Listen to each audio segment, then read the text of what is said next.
இந்திய ராணுவத்தில் பணிபுரியும் போது 2 பிள்ளைகளும் ராவி நதியில் தவறி விழுந்து மரித்து விட்டார்கள். பிறகு அவர் மற்றும் அவர் மனைவி பிள்ளைகள் இழந்த துக்கத்தில் என்ன செய்வது என்று தெரியாமல் தவித்துக் கொண்டு இருக்கும் போது இயேசு கிறிஸ்து தரிசனம் கொடுத்து இருவரும் ஆண்டவருக்கென்று ஊழியம் செய்யும்படி அழைக்கப்பட்டார்கள். அவர்கள் செய்து வரும் சத்திய வேத ஆராய்ச்சி ஊழியம் ஆண்டவருடைய கிருபையால் வல்லமையாக நடைபெற்று வருகிறது. அவர்கள் கொடுக்கும் ஆண்டவருடைய வார்த்தையை நாம் கேட்போம்.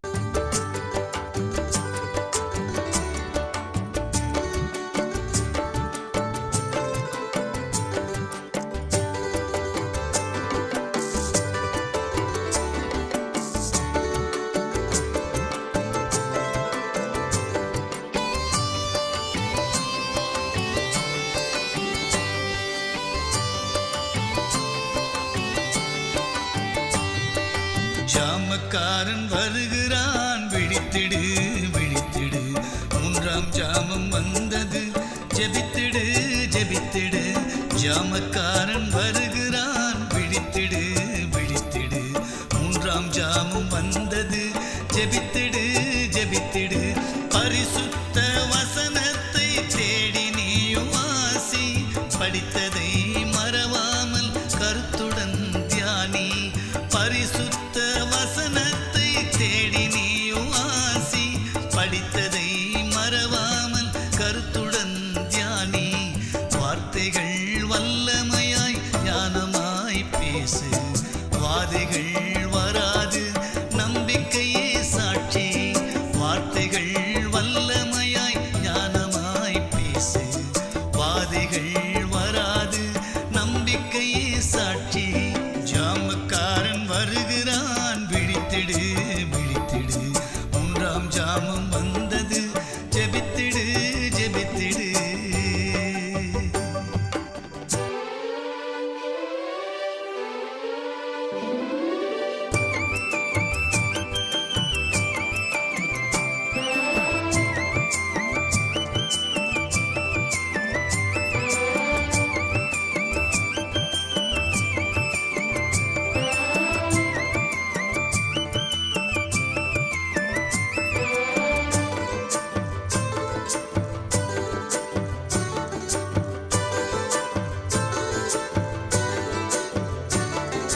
ஜெப ஆவி உலகத்தில் மழையாய் பெய்யணும், ஜகத்தை ரட்சிக்கும் அக்கினி இறங்கணும். ஜெப ஆவி உலகத்தில் மழையாய் பெய்யணும், ஜகத்தை ரட்சிக்கும் அக்கினி இறங்கணும். ஜெபம் செய்யும் வீரர்கள் சபையில் எழும்பணும், ஜெயம் பெற்ற ஸ்திரீகளும் முழங்காலில் நிற்கணும். ஜெபம் செய்யும் வீரர்கள் சபையில் எழும்பணும், ஜெயம் பெற்ற ஸ்திரீகளும் முழங்காலில் நிற்கணும். ஜாமக்காரன் வருகிறான், விழித்திடு விழித்திடு, 3ஆம் ஜாமம் வந்தது, ஜெபித்திடு ஜெபித்திடு.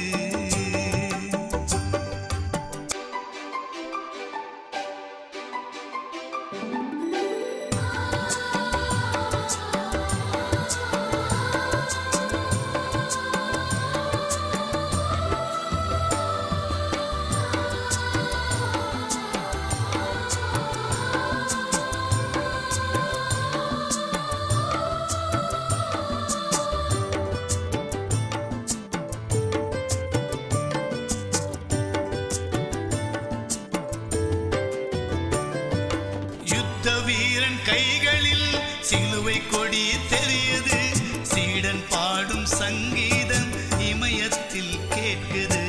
யுத்த வீரன் கைகளில் சிலுவை கொடி தெரியுது, சீடன் பாடும் சங்கீதம் இமயத்தில் கேட்குது.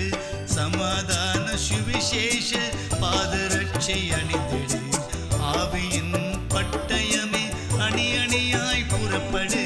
சமாதான சுவிசேஷ பாதரட்சை அணிந்திடு, ஆவியின் பட்டயமே அணி அணியாய் புறப்படு. ஜாமக்காரன் வருகிறான், விழித்திடு விழித்திடு, 3ஆம் ஜாமம் வந்தது, ஜெபித்திடு ஜெபித்திடு.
வருகிறார் காத்திரு. அதிகாலை ஜபத்தினால் ஆசீர்வாதம் துதித்திடு. மணவாளன் இயேசு கிறிஸ்து வருகிறார் காத்திரு. ஜாமக்காரன் வருகிறான் விழித்திடு மகனே. 3ஆம் ஜாமம் வந்தது ஜெபித்திடு மகளே. ஜாமக்காரன் வருகிறான் விழித்திடு மகனே. 3ஆம் ஜாமம் வந்தது ஜெபித்திடு மகளே. பரிசுத்த வசனத்தை தேடி நீயும் வாசி. படித்ததை மறவாமல் கருத்துடன் தியானி.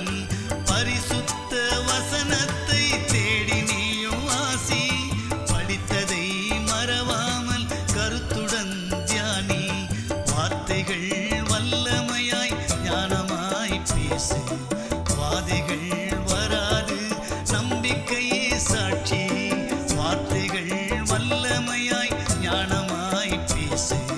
வாதைகள் வராது நம்பிக்கையே சாட்சி. ஜாமக்காரன் வருகிறான் விழித்திடு மகனே. 3ஆம் ஜாமம் வந்தது ஜெபித்திடு மகளே. ஹல்லேலூயா, ஹல்லேலூயா. ஃபஸ்ட்டு நம்ம ஆலயத்துக்கு கொண்டு வந்த ஆண்டவருக்கு நல்ல கைத்தட்டி நன்றி சொல்லணும்.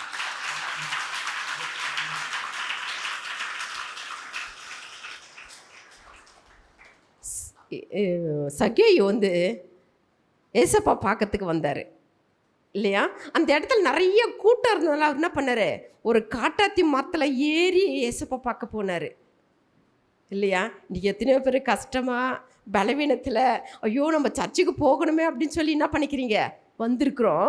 எவ்வளோ கஷ்டப்பட்டு வந்திருக்கலாம். ஆட்டோ பிடிச்சி பஸ் பிடிச்சி நடந்து பலவீனம் இருந்தால் கூட பரவாயில்ல, இன்றைக்கி ஆலயத்துக்கு போகணும்னு வந்திருக்கிறீங்க. உங்களுக்கெல்லாம் ஆண்டு இந்த நாளில் முடிய வார்த்தையை நான் பலப்படுத்த போகிறேன். ஹல்லேலூயா.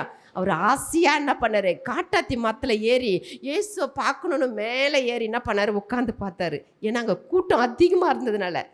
ஆனால் இயேசு என்ன பண்ணார், அவருக்கு முகத்தை காட்டி என்ன பண்ணார், எல்லாரும் கீழே இருந்தவங்கெல்லாம் விட்டார். மேலே இருந்தவங்க என்ன பண்ணார் பார்த்து, சகேவே நீ என்னிடத்துல வா. இன்றைக்கி உங்களுக்கு பார்த்து ஆண்டவர் சொல்கிறாரு, இந்த வருடம் முடிவதுக்குள்ள எந்த நன்மைக்காக நீங்கள் பார்த்துக்கணும், அந்த நன்மையை உங்களுக்கு ஆண்டவர் கொடுக்க போகிறார். ஹல்லேலூயா. அந்த நன்மையினால் நீங்கள் திருப்தியாக போகிறீங்க. ஹல்லேலூயா. அதாவது சங்கீதம் 65:4 வாசிக்க வேண்டாம், டைம் இல்லை. அதே போல் சங்கீதம் 122 கடைசி 9வது வசனத்தில் நன்மை ஆலயத்தில் இருக்கான், நன்மையை காண்பீர்கள். ஹல்லேலூயா. அந்த நன்மைக்காக நம்ம இந்த நாளில் வந்திருக்கோம். நன்மை எங்கேருந்து வரும்? இன்றைக்கி தீமை தான் நிறையா பார்க்குறோம். ஆனால் நன்மை பார்க்கறது ரொம்ப கஷ்டமாக இருக்குது. ஆனால் நன்மையை ஆண்டவர் நம்மளுக்கு கூட்டி கொடுக்க போகிறார். அதாவது 2 பேர் ஆயக்காரனும் பரிசேயனும் என்ன பண்ணாங்க, ஆலயத்துக்கு போனாங்க. 2 பேரும் ஜபத்துக்கு தான் போனாங்க. ஆனால் பரிசேயன் சொன்னால், அவனை போல இல்லை, அவனை போல நான் இல்லை, அவனை போல சரியில்லாத நான் இல்லை, நான் ரொம்ப நல்லவன் ஜபம் பண்ணான். ஆனால் ஆயக்காரன் என்ன பண்ணான், ஏற இடத்துக்கு கூட பார்க்க துணியாமல் என்ன பண்ண, தூரத்தில் நின்று நான் பாவியாக என் மேல் கிருபியாயிரோன்னு கேட்டார். அதுபோல் நம்மளை பாவத்தை நம்ம ஆலயத்தில் அறிக்கையிடும்போது ஆண்டவர் நம்மளை பாவத்தை மன்னிக்கிறார். ஹல்லேலூயா. நம்ம நினைக்கிறோம், நான் செய்த பாவத்தை ஆண்டவர் மன்னிக்கலை, என் ஜபத்து கேட்கப்படலை, என் ஜபத்துக்கு பதில் வரலன்னு சொல்லி நினைக்கிறோம். ஆண்டவர் பதிலை கொடுக்க போகிறார். ஹல்லேலூயா. இந்த வருடத்தில் யார் யார் காத்திருந்து, வருடம் கடைசி டைமில் வந்துட்டுருக்குறோம், யார் யார் அவர் பாதத்தில் காத்திருந்து உபவாசித்து கொஞ்சம் சில நாள் உபவாசம் எடுத்து நீங்கள் ஜெபிக்கும்போது நம்ம குடும்பத்தில் க்ஷேமம் கொடுப்பார், நம்ம ஊரில் க்ஷேமம் கொடுப்பார், நம்ம தேசத்துக்கு க்ஷேமம் கொடுப்பார். ஹல்லேலூயா. எப்போ நம்மளை தாழ்த்தும் போது, நம்மளை தாழ்த்தி நம்மளை வெறுமையாக்கி ஆண்டவர் பாதத்தை ஒப்பு கொடுக்கும்போது நம்மளுக்கு க்ஷேமத்தை கொடுத்து ஆண்டு நடத்த கிருபை உள்ளவராக இருக்கிறார். ஒரு பாட்டு பாடி, ஏன்னா இன்றைக்கி நிறைய வசனமெல்லாம் இருக்கிறதுனால நீங்கள் நிறைய வசனம் கேட்கணும். இந்த பாட்டை பாடி ஆண்டவர் மாமத்தை மையப்படுத்தும். எல்லாம் நல்லா கைத்தட்டிலாம். ஒரு ஜெப ஆவி நம்ம மேலே இந்த நாளை ஊற்றப்பட போகுது. ஏன்னா இந்த ஜெப ஆவி பெற்றுக்கொண்டீங்கன்னா அநேகருக்கு அங்கே ஜெபிக்கணும். ஹல்லேலூயா. ஜெபமே என் வாழ்வில் செயலாக மாற, ஜெப ஆவியால் என்னை நிரப்பிடுமே. ஜெபமே என் வாழ்வில் ஜெயமாக மாற, ஜெப ஆவியால் என்னை நிரப்பிடுமே. சோதனை அணுகா விழிப்புடன் ஜெபிக்க, சோதனை அதிலா சாத்திடா ஜெபிக்க, சோதனை அதிலோ விழிப்பு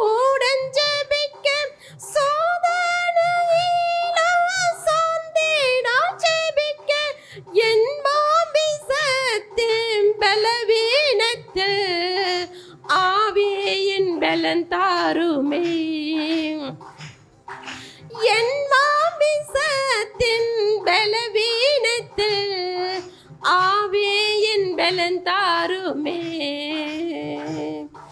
ஜபமே என் வாழ்வின் செயலாக மாற ஜப ஆவியால் என்னை நிரப்பிடுமே. முழங்காலில் நின்று முழுவினதுடனே, முழங்காலில் நின்று முழுமானதுடனே விசுவாசம் உறுதியில் உண்மையா ஜெபிக்க, விசுவாசம் உறுதியில் உண்மையா ஜெபிக்க வருகை நாளினிலே உம்மோடு வர ஜெபிக்கணுமே. ஜபமே என் வாழ்வின் செயலாக மாற ஜப ஆவியால் என்னை நிரப்பிடுமே. இரவெல்லாம் ஜெபித்த என் தேவனேவும் இதயத்தின் பாரம் பெண்ணிலும் தாரும். இரவெல்லாம் ஜெபித்த என் தேவனேவும் இதயத்தின் பாரம் பெண்ணிலும் தாரும். பொறுமையுடன் காத்திருந்தே போராடி ஜெபித்திடவே. பொறுமையுடன் காத்திருந்தே போராடி ஜெபித்திடவே. ஜபமே என் வாழ்வில் செயலாக மாற ஜப ஆவியால் என்னை நிரத்திடுமே. ஜபமே நம் வாழ்வில் செயலாக மாற ஜப ஆவியால் நம்மை நிரப்பிடுவார். ஹல்லேலூயா. ஜெபத்தில் இரவெல்லாம் ஜெபிக்க ஆண்டவர் அந்த கிருபை தரணும். பகலெல்லாம் ஜெபிக்க கிருபை தரணும். நமக்கு நேரம் கிடைக்கும் போதெல்லாம் ஜெபிக்க கிருபை தரணும். நிறைய நேரங்களை வேஸ்ட் பண்ணுறோம். நிறைய நேரங்கள் நமக்கு கொடுக்குற ஆண்டவர் நம்ம என்ன பண்ணுறோம், நிறைய வெளி உலகத்துக்கு நம்ம நிறைய நேரத்தை கொடுக்கணும். வெளி உலகத்தையும் பார்க்கணும். நம்ம என்ன பண்ண ஜெபத்தில் தன்னுடைய தனிப்பட்ட வாழ்க்கையில் சகேயு போயிட்டு இயேசுவை காண எப்படி வாஞ்சியோடு ஓடினாரோ அதுபோல் அவருடைய பாதத்துக்கு நம்ம வாஞ்சியோடு வரும்போது ஆண்டவருடைய வாஞ்சைகளை தீர்த்து நம்ம ஜெபத்தை கேட்டு பதில் கொடுப்பார். ஹல்லேலூயா. ஜெபிச்சு முடிக்கலாம். அப்பா அம்மாக்கு ஸ்தோத்திரப்பா. இந்த அருமையான நாளில் கூட, இந்த ஓய்வு நாளில் கூட, இந்த பரிசுத்தமான நாளில் கூட உண்மையை நாங்கள் ஆனந்த மகிழ்ச்சியோடு துதிக்க நீர் கொடுத்த கிருபைக்கா ஸ்தோத்திரம் ஐயா. உடைய ஆராதனையின் மூலம் எங்களோட பேசியிருக்கீங்கப்பா, ஸ்தோத்திரம். ஜபத்தை ஜெபித்த அருமையான தேசத்துக்காக ஜெபித்த அருமையை பிரதரோடு நீங்கள் பேசியிருக்கீங்க, ஸ்தோத்திரம். நாங்கள் ஜெபித்த ஒவ்வொரு குறிப்பு நீங்கள் கேட்டு பதில் கொடுக்க போகிறீங்க, அதுக்காக ஸ்தோத்திரம். எங்கள் தேசத்துக்காக நாங்கள் ஜெபிக்க, எங்கள் ஊழியர்களுக்காக ஜெபிக்க, எங்கள் குடும்பங்களுக்காக ஜெபிக்க, நாங்கள் வசிக்கிற இடத்துக்காக நாங்கள் ஜெபிக்க, தேவன் தாமே இந்த நாள் எங்களை கூட்டி சேர்த்தீங்களே உமக்கு நன்றி அப்பா, நன்றி நன்றி. நாங்கள் ஜெபித்த எல்லா ஜபத்தை கேட்டு அப்பா நீர் பதில் கொடுத்து எங்களுக்கு அப்பா ஸ்தோத்திரம். இந்த பதிலை பெற்றுக்கொண்டு உமக்கு சாட்சி சொல்ல நீ கிருபை செய்ய போறீங்களே, அதுக்கு உண்மை ஸ்தோத்திரிக்கிறோம். இந்த நாளில் வந்திருக்கிற பிள்ளைகளுக்காக ஜெபிக்கிறேன். என் பிள்ளைகள் இந்த ஆராதனையில் வாஞ்சியோடு கலந்துருக்காங்க ஏசப்பா. அப்பா சகவே போல ஆசையோடு வந்திருக்காங்கப்பா. அவர்கள் இந்த வார்த்தைகளை கேட்டு அப்பா பலன் அடைந்து சகவே எல்லா காரியங்களும் ஆண்டவரே அவன் ஒரு அப்பா ஸ்தோத்திர ஆயக்காரன் சொல்லி நாங்கள் பார்க்கிறோம். எல்லாவற்றையும் விற்று அவனுக்குள்ள இருந்த எல்லா தேவையில்லாத காரியங்களை அப்புறப்படுத்தி உமக்கு தேவையானது மாத்திரம் ஓடி வந்து உம்முடைய பாதத்தில் தன்னை அர்ப்பணித்தது போல, தன் வீட்டுக்கு ரட்சிப்பை பெற்றுக்கொண்டது போல நாங்களும் இசப்பா நாங்கள் செபிக்கும் போது எங்கள் வீடுகளில் ரட்சிக்கப்படாதவர்கள் ரட்சிக்கப்பட்டு நாங்கள் குடும்பமாக ஆராதிக்க நீ கிருபை தர போறீங்க, அதுக்கு அவங்க நன்றியோடு ஸ்தோத்திரிக்கிறோம். எங்கள் குடும்பங்களை ஒரு ரட்சிப்பை நீங்கள் தர போறீங்க, அதுக்கு அவனுக்கு ஸ்தோத்திரம். ரட்சிப்பு எங்கள் கண்கள் கண்டதே என்று சொல்லி நாங்கள் வாசிக்கிறோமே, அந்த ரட்சிப்பு எங்களுக்குள்ள நிறைவேற போகிற கிருபைக்கா ஸ்தோத்திரம். அப்பா சகரியாவும் எலிசபெத்தும் குற்றமற்றவர்களா நீதிமான்களா உங்களுடைய அன்பின் பாதத்தில் இருந்தது ஒவ்வொரு குடும்பமும் குற்றமற்றவர்களா அப்பா ஸ்தோத்திரம். உங்களுடைய பாதத்தில் நாங்கள் உங்களுடைய பிரசன்னத்தை உணர்வுகளா காணப்படும்படியா எங்கள் ஒவ்வொரு குடும்பங்களையும் ஒப்பு கொடுத்து நாங்கள் செபிக்கிறோம். என் தேவன் தாமே பொறுப்பிடுங்கப்பா உமக்கு ஸ்தோத்திரம். இந்த நாளில் கூட அருமையான ஊழியருக்கா நாங்கள் செபிக்கிறோம். அவர் மனைவி பிள்ளைகளுக்காக செபிக்கிறோம். அருமையான ஊழியருக்கு நீர் கொடுத்த எல்லாம் அப்பா பலத்துக்கா, சுகத்துக்கா, ஆரோக்கியத்துக்கா நன்றி சொல்லுகிறையா. உமக்கு ஸ்தோத்திரம். நீ நல்லவர் அந்த ருசிக்க அவளுக்கு கொடுத்திருக்கிற கிருபைகளுக்கா நன்றி அப்பா. நன்றி நன்றி நன்றியோட ஸ்தோத்திரிக்கிறோம். இன்னும் நீர் அவங்களுக்கு நல்லவராக இருந்து அவருடைய தேவைகளை சந்தித்து கிருபையை நடத்த போறீங்களே, அதுக்காக உமக்கு ஸ்தோத்திரம். சபையில இன்னும் அநேக ஆத்துமாக்களை கொண்டு வந்து இன்னும் ஆண்டவரே சபை நிரம்பி வழிய போகிற கிருபைக்காக உமக்கு ஸ்தோத்திரம். இந்த நாளில் வந்திருக்கிற ஒவ்வொரு பிள்ளைகளை ஒப்பு கொடுத்து செபிக்கிறோம். அடிமைகளையும் ஒப்பு கொடுத்து செபிக்கிறோம். எங்களை தாழ்த்துக்கிறோம். இந்த நாளில் நீங்கள் பேசுங்கப்பா, நாங்கள் கேட்க எங்களை ஒப்பு கொடுக்குறப்பா. நாங்கள் சிந்தனைகள்லாம் ஒருமுகப்படுத்துங்கப்பா. நாங்கள் கேட்கிற வார்த்தைகளை ஆண்டவர் ஸ்தோத்திரம் எங்கள் இருதயத்தில் ஆண்டவர் எங்கள் இருதய பலைகளை நாங்கள் எழுதி கொள்ள, அது அப்பா கிருபையும் சத்தியம் நிறைந்த வார்த்தைகளை எங்கள் இருதயத்தில் எழுதி கொண்டு ஒவ்வொரு நாளும் அந்த வார்த்தையை பிடித்து நாங்கள் ஓட எங்களுக்கு கிருபை தாங்கப்பா. விசுவாசத்தின் நல்ல போராட்டத்தை போராடு அப்பா, நித்திய ஜீவனை பற்றிக்கொள் என்று சொல்லி நாங்கள் வாசிக்கிறோம். அதன்படி உம்முடைய விசுவாசத்தோன் உலகத்தில் அப்பா ஸ்தோத்திரம். நாங்கள் விசுவாசத்தின் ஓட எங்கள் ஒவ்வொரு ஒப்பு கொடு. எங்கள் ஓட்டம் விசுவாசத்தின் ஓட்டமாக காணப்படும்படியா எங்களை பொறுப்பெடுங்க, வழி நடத்துங்க. துதிகான மைக்கில் நான் ஒருவருக்கு எடுக்கிற எங்கள் ஜீவனும் நல்ல தகப்பனே. ஆமீன் ஆமீன். ஹல்லேலூயா. கர்த்தருடைய பரிசுத்த நாமத்திற்கு மகிமை உண்டாவதாக.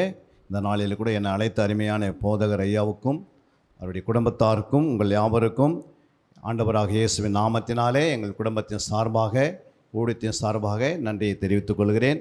கர்த்தர் உங்களை ஆசீர்வதிப்பாராக. எத்தனை பேர் வேத புத்தகத்தை கையில் கொண்டு வந்திருக்கிறீங்க? கரங்களை உயர்த்தி ஒரு அலையில சொல்லுங்கள் பார்க்கலாம். வேதத்தை கொண்டு வருவது மிக அவசியம். ஹல்லேலூயா. அதை காட்டிலும் இன்னொரு அவசியம் என்ன? நல்ல ஒரு நோட்ஸ் கொண்டு வந்திருக்கணும். எத்தனை பேர் நோட்ஸ் கொண்டு வந்திருக்கிறீங்க? எல்லாருமே கொண்டு வரணும். ஹல்லேலூயா. வசனத்தை எழுத நீங்கள் பழக வேண்டும். ஹல்லேலூயா. வசனத்தை எழுதும் போது உங்களுடைய சிந்தனைகள் சிதறடிக்கப்படாது. ஹல்லேலூயா. நீங்கள் எங்கேயோ பார்த்து கொண்டிருப்பீங்க.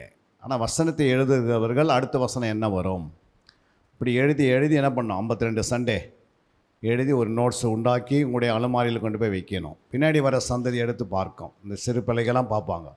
நீங்கள் ஒன்றுமே செய்யாமல் போயிடக்கூடாது. ஹல்லேலூயா. எத்தனை பேர் அதை செய்ய போகிறீங்க? கரங்களை உயர்த்தி ஒரு அலையிலே சொல்லுங்கள் பார்க்கலாம். ஆமாம். இந்த நாளில் கூட நாம் ஆண்டுடைய வார்த்தையை கேட்க போகிறோம். பயப்படாதே என்ற வார்த்தையை குறித்து ஆவியானவர் நம்மோடு இடைப்படும்படியாக ஒரு வசனத்தை நாம் வாசிக்கலாம். வேதத்திலிருந்து மத்தேயு 8ஆம் அதிகாரம் 26ஆம் வசனத்தை வாசிக்கலாம். அதற்கு அவர், அற்ப விசுவாசிகளே, ஏன் பயப்படுகிறீர்கள் என்று சொல்லி எழுந்து காற்றையும் கடலையும் அதட்டினார். உடனே மிகுந்த அமைதல் உண்டாயிற்று. அல்லேலூயா. அதற்கு அவர், அற்ப விசுவாசிகளே ஏன் பயப்படுகிறீர்கள் என்று சொல்லி எழுந்து காற்றையும் கடலையும் அதட்டினார். உடனே மிகுந்த அமைதல் உண்டாயிற்று. அல்லேலூயா. இன்னைக்கு உலக பயம். சீசர்கள் படைவிலை அந்த அமர்ந்திருக்கும் போது ஆண்டவராக இயேசு தூங்கி கொண்டிருக்கிறார். அல்லேலூயா. ஆனால் அவங்களுக்கு ஒரு பயம் வருகிறது. ஐயோ காற்று. இன்றைக்கி இயற்கையை பார்த்து அநேகர்கள் பயப்படுகிறார்கள். புரியுங்களா? நம்ம பயப்படவே கூடாதுன்னு ஆண்டவர் என்ன சொல்கிறாரு? சில வசனங்களை நமக்கு பின்பக்கம் வைக்கிறார். 1 யோவான் 4:18 வாசிக்கிறோம். அன்பிலே பயமில்லை, அன்பிலே பயமில்லை, பூரண அன்பு, பூரண அன்பு பயத்தை புறம்பே தள்ளும், பயத்தை புறம்பே தள்ளும், பயமானது வேதனை உள்ளது. பயப்படுகிறவன் அன்பில் பூரணப்பட்டவன் அல்ல. அன்பில் பூரணப்பட்டவன் அல்ல. ஹல்லேலூயா. அன்பிலே பயமில்லை. அன்பு மிக அவசியம். ஹல்லேலூயா. வேதத்தில் முழுமையாக நீங்கள் பார்த்தீங்கன்னா அன்பு தான் மிக முக்கியமான ஒரு சப்ஜெக்ட். ஹல்லேலூயா. ஏன்னா அன்பு எங்கே இருக்கிறதோ அங்கே யாவருக்குன்னா இருக்காது, பயம் இருக்கிறாது. புரியுங்களா? இந்த உலகத்தில் 3 விதமான அன்புகளை நாம் பார்க்கிறோம். எத்தனை விதமான அன்பு? 3 விதமான அன்பை பார்க்கிறோம். ஒன்று மாயமலமான அன்பு, 2வது சுயமான அன்பு, 3வது தெய்வ அன்பு. ஹல்லேலூயா. இந்த 3 அன்பு மிக எது முக்கியம்? இதில் தேவனுடைய அன்பு தான். அந்த அன்பு நமக்குள்ளே இருக்கிறதா? அப்போ அன்பு எப்படி உருவாக்கப்படுகிறது என்று பார்க்கும்போது 1 தீமோத்தேயு 1ஆம் அதிகாரம் 5ஆம் வசனத்தை நாம் வாசிக்கலாம். கற்பனையின் பொருள் என்னவெனில் சுத்தமான இருதயத்திலும் நல் மனசாட்சியிலும் மாயமற்ற விசுவாசத்திலும் பிறக்கும் அன்பே. ஹல்லேலூயா. அப்போ அன்பு எப்படி பிறக்குது? ஒன்று, அவங்களுக்குள் என்ன இருக்கணும்? சுத்தமான இருதயம் இருக்கணும். ஹல்லேலூயா. இரண்டாவதாக நல்ல மனசாட்சி ஆத்துமாவில் இருக்க வேண்டும். இருதயத்தில் சுத்த இருதயம், நல் மனசாட்சி. மூன்றாவது மாயமற்ற விசுவாசம். அல்லேலூயா. இது மூன்று எங்கே இணைகிறதோ அப்போ விசுவாசம், சுத்த இருதயம், நல்ல மனசாட்சி. புரியுங்களா? சில பார்த்தீங்கன்னா துர்மனசாட்சி இருக்கும், சிலர்களுக்கு எப்படி இருக்கும்? சுத்த இருதயம் இருக்காது, அசுத்தமான இருதயம் இருக்கும். சிலருக்கு எப்படி இருப்பாங்க? அவிசுவாசமாக இருப்பாங்க. இப்படியாப்பட்டவர்களுக்கு அன்பு உருவாகுமா? உருவாகாது. அல்லேலூயா. இப்போ அன்பு எப்படி உருவாகுது அப்படின்னு பார்க்கும்போது கற்பனையின் பொருள் அப்படின்றார் ஆண்டவர். என்ன சொல்கிறாரு? கற்பனைக்கு ஒரு பொருள் இருக்கிறது. அதுதான் மூன்று விதமான பொருள். வேதத்தில் எத்தனை பொருள் இருக்குது? கற்பனைக்கு மூன்று பொருள் இருக்குது. என்னென்ன பொருள் பார்க்கலாமா? ஒன்று நீங்கள் வாசிக்கலாம், மற்ற 22:37 வாசிங்க. இயேசு அவனை நோக்கி, இயேசு அவனை நோக்கி, உன் தேவனாகிய கர்த்தரிடத்தில், உன் தேவனாய் கர்த்தரிடத்தில் உன் முழு இருதயத்தோடும், உன் முழு இருதயத்தோடும், உன் முழு ஆத்மாவோடும், உன் முழு ஆத்மாவோடும், உன் முழு மனதோடும், உன் முழு மனதோடும் அன்பு கூர்வாயாக. அன்பு கூர்வாயாக. அடுத்த வசனம். இது முதலாம் பிரதான இது முதலாம் பிரதான பிரதான கற்பனை. கற்பனை. அல்லேலூயா. இது எது? இது முதலாம் பிரதான கற்பனை. அப்போ இது முதலாம் பிரதான கற்பனைனா என்ன? அவன் சொல்லப்பட்டிருக்கிறது, ஃபஸ்ட்டு நீ என்ன செய்யணும்? உன் தேவனை கர்த்தரிடத்தில் உன் முழு இருதயத்தோடும், உன் முழு ஆத்மாவோடும், உன் முழு மனதோடும் அன்பு கூறுவாயாக. அல்லேலூயா. இது ஆண்டவருக்கு என்ன உண்டாகுது? முதலாம் பிரதான கற்பனை. இரண்டாம் கற்பனை பாருங்க, அடுத்த வசனம். இதற்கு ஒப்பாய் இருக்கிற இரண்டாம் கற்பனை என்னவென்றால், உன்னிடத்தில் நீ அன்பு கூறுவது போல் பிறனிடத்திலும் அன்பு கூறுவாயாக என்பதே. அங்க என்ன சொல்ற ஆண்டவர்? இதுக்கு ஒப்பாய் இருக்க இரண்டாம் கற்பனை என்னவென்றால், உன்னிடத்தில் நீ அன்பு கூறுவது போல பிறனிடத்தில் அன்பு கூறுவாயாக என்பதே. அல்லேலூயா. அப்போ இங்கே ரெண்டு கற்பனை வருகிறது, புரியுதுங்களா? முதலாம் பிரதான கற்பனை ஒன்று பார்த்தோம், இரண்டாவது இரண்டாம் கற்பனை ஒன்று பார்த்துருக்கிறோம். மூன்றாவது ஒரு கற்பனை இருக்கிறது. எபேஸ் 6:3 வாங்க. உன் தகப்பனையும் உன் தாயையும் என்ன பண்ணுங்க? கனம் பண்ணுவாயாக என்பதே வாக்குத்தத்தம் உள்ள முதலாம் கற்பனையாக இருக்கிறது. அல்லேலூயா. மூன்று கற்பனை இருக்கிறது. ஒன்று முதலாம் கற்பனையாக இருக்கிறது, இரண்டாம் கற்பனையாக இருக்கிறது, பிரதான கற்பனையாக இருக்கிறது. அல்லேலூயா. பிரதான கற்பனை தான் தேவனாய் உன் தேவனாய் கர்த்தரை என்ன செய்யணும்? முழு இருதயத்தோடும், முழு ஆத்மாவோடும், முழு மனதோடு அன்பு கூற வேண்டும். இரண்டாம் கற்பனை எதை சொல்லுகிறது? நீ உன்னிடத்தில் அன்பு கூறுவது போல பிறனிடத்தில் அன்பு கூறுவாயாக. மூன்றாவது கற்பனை என்ன சொல்கிறது? உன் தகப்பனையும் உன் தாய் என்ன செய்யணும்?